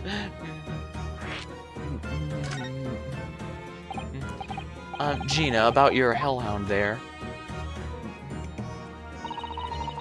Chief Inspector Toby, you mean? He's the pride of force, he is. In Japanese, a police dog means quite something different, and altogether nice to those involved in the crime. But here in Britain, it's a wonderful compliment, it seems, for a canine at least. It should be. After all, in the great exhibition case the other day, there's Toby here who managed to locate Drebber's workshop. Maybe it's time for another demonstration of what the super dog can do, huh? Do we have something the Chief Inspector could catch the scent of, I wonder?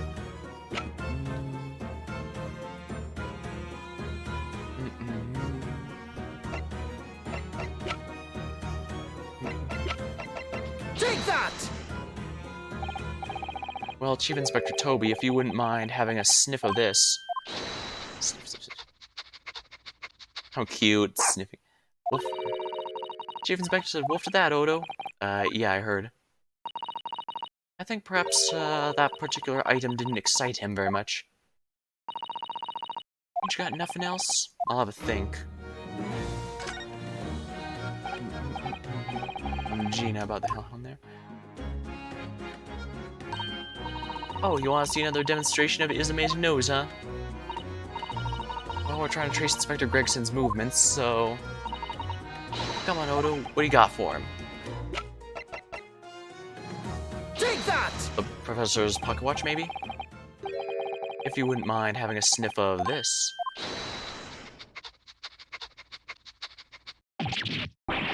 He might be a little too keen, don't you think?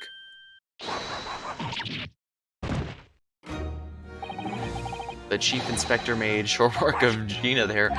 Oof. Ah, look who he's gone to. Oh my, that trunk clearly still has a very strong scent of Inspector Gregson. In other words, it must have belonged to him.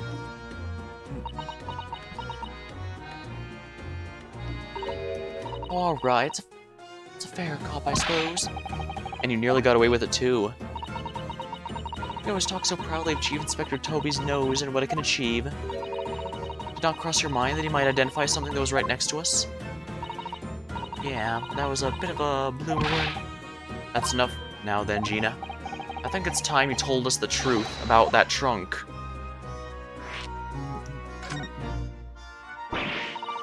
It weren't like that, it just weren't. What are you talking about?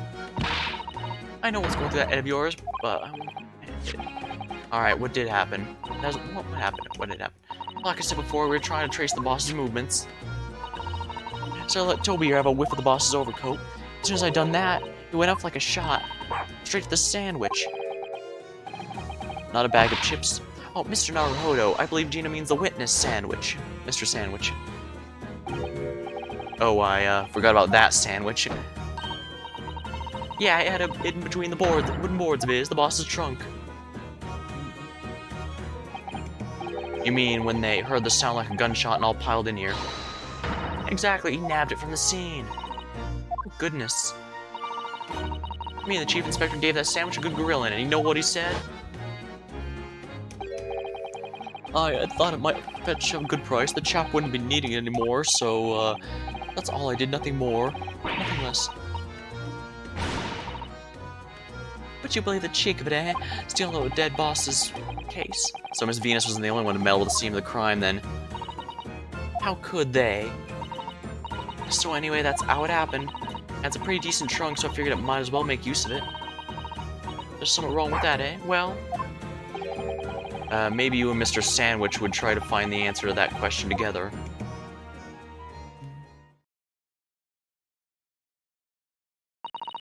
I think perhaps that trunk should be turned over to the police, don't you? What are you on about? I am the police. Gina, if you wouldn't mind, we maybe examine it. Oh Yeah, alright then. Do what you want with it. Thank you. We shall make a detailed record of our examination of the evidence.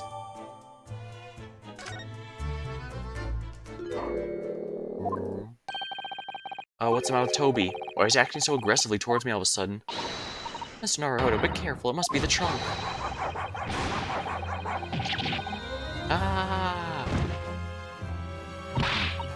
Toby, oi, what are you doing? You're gonna lick his face off. Mr. Naruhodo! Gina, quickly, hail a carriage.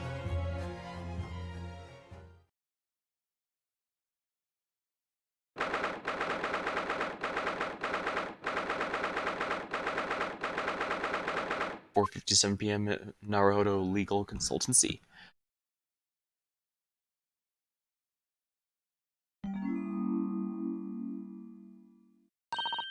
Oh, Mr. Naruhodo, are you alright? Miss Susato. Ah, conscious again at last. A blessed relief, my dear fellow. After all, drop dead after a moderate licking by a small terrier. Most unseemly. What is or isn't seemly is irrelevant here, Mr. Sholmes. I'm so glad there's no lasting damage. How are you feeling? I'm fine, thank you. Did you bring me back here? Ah, what's this on my head? Bandage? Sadly, we had no ice, so that's a compress of sugar water. Don't worry, Mr. Naruhodo. It's a first aid treatment my father taught me. Thank you. So, let us take tea when you're feeling up to it. But of course, no sugar in the patient's cup? The bump on my head is throbbing sweet. Enough, don't worry. Obviously, first things first. Investigate. Have you seen this huge gash across the side here? It's gone right through the leather and into the metal behind.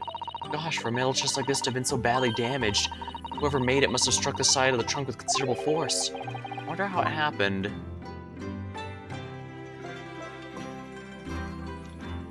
Blood. Look at this dark stain here. Do you think... Yes, I'm afraid so. I think it's blood. I knew you were gonna say that. So that presumably means this was present at the scene when the Inspector Gregson was killed, yes. That's the most logical conclusion. I think Gina's been carrying this around with her. If you didn't know any better, I suppose it does look like a grease stain from all the fish and chips.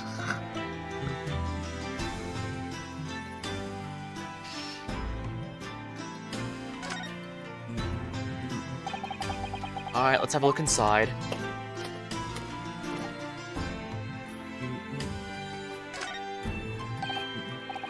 Look, there's something inside. Oh, let's see. It appears to be a passport. Authorizing him to travel overseas. Was Inspector Gregson about to go a trip abroad then? Perhaps the date of departure might tell us something. Oh, what is it? It's for travel on 31st October, one day before the incident. What, really? Gregson went to France the day before his body was discovered?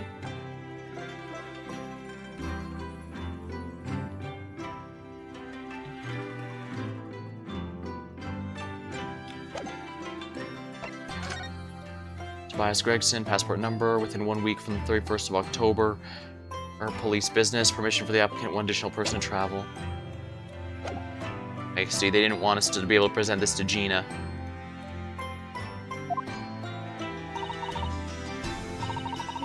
Whenever you feel ready, then.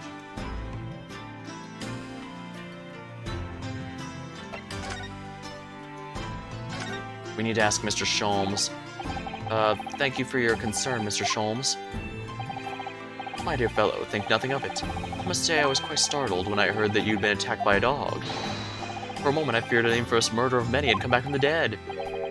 You mean the professor? Fortunately, I see your prized throat is unscathed. That stiff turned-up collar of yours obviously afforded some welcome protection. Was I that close to death? All I really remember is the dog licking my face over and over and over again. Well, if you wish to avoid such troubles in the future, a little mustard spread on the cheek should do the trick. I should think that would balance the sweetness of your bandage rather splendidly.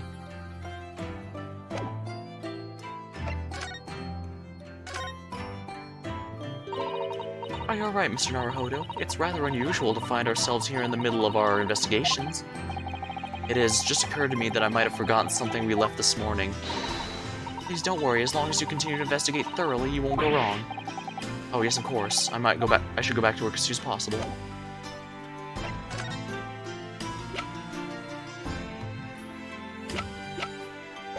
Yeah, we can't ask, Actually, I think this might be a good time to save and call it for the night. We're probably near the end of the investigation portion, and it's been 3.5 hours, so I think this will be a good stopping point. Alright, thank you for watching. Hope you had a good time. I saved these VODs for as long as Twitch allows, so if you ever need them, they'll be there. Or if you want to see some of the older ones, you can find a link to my YouTube channel on my About page.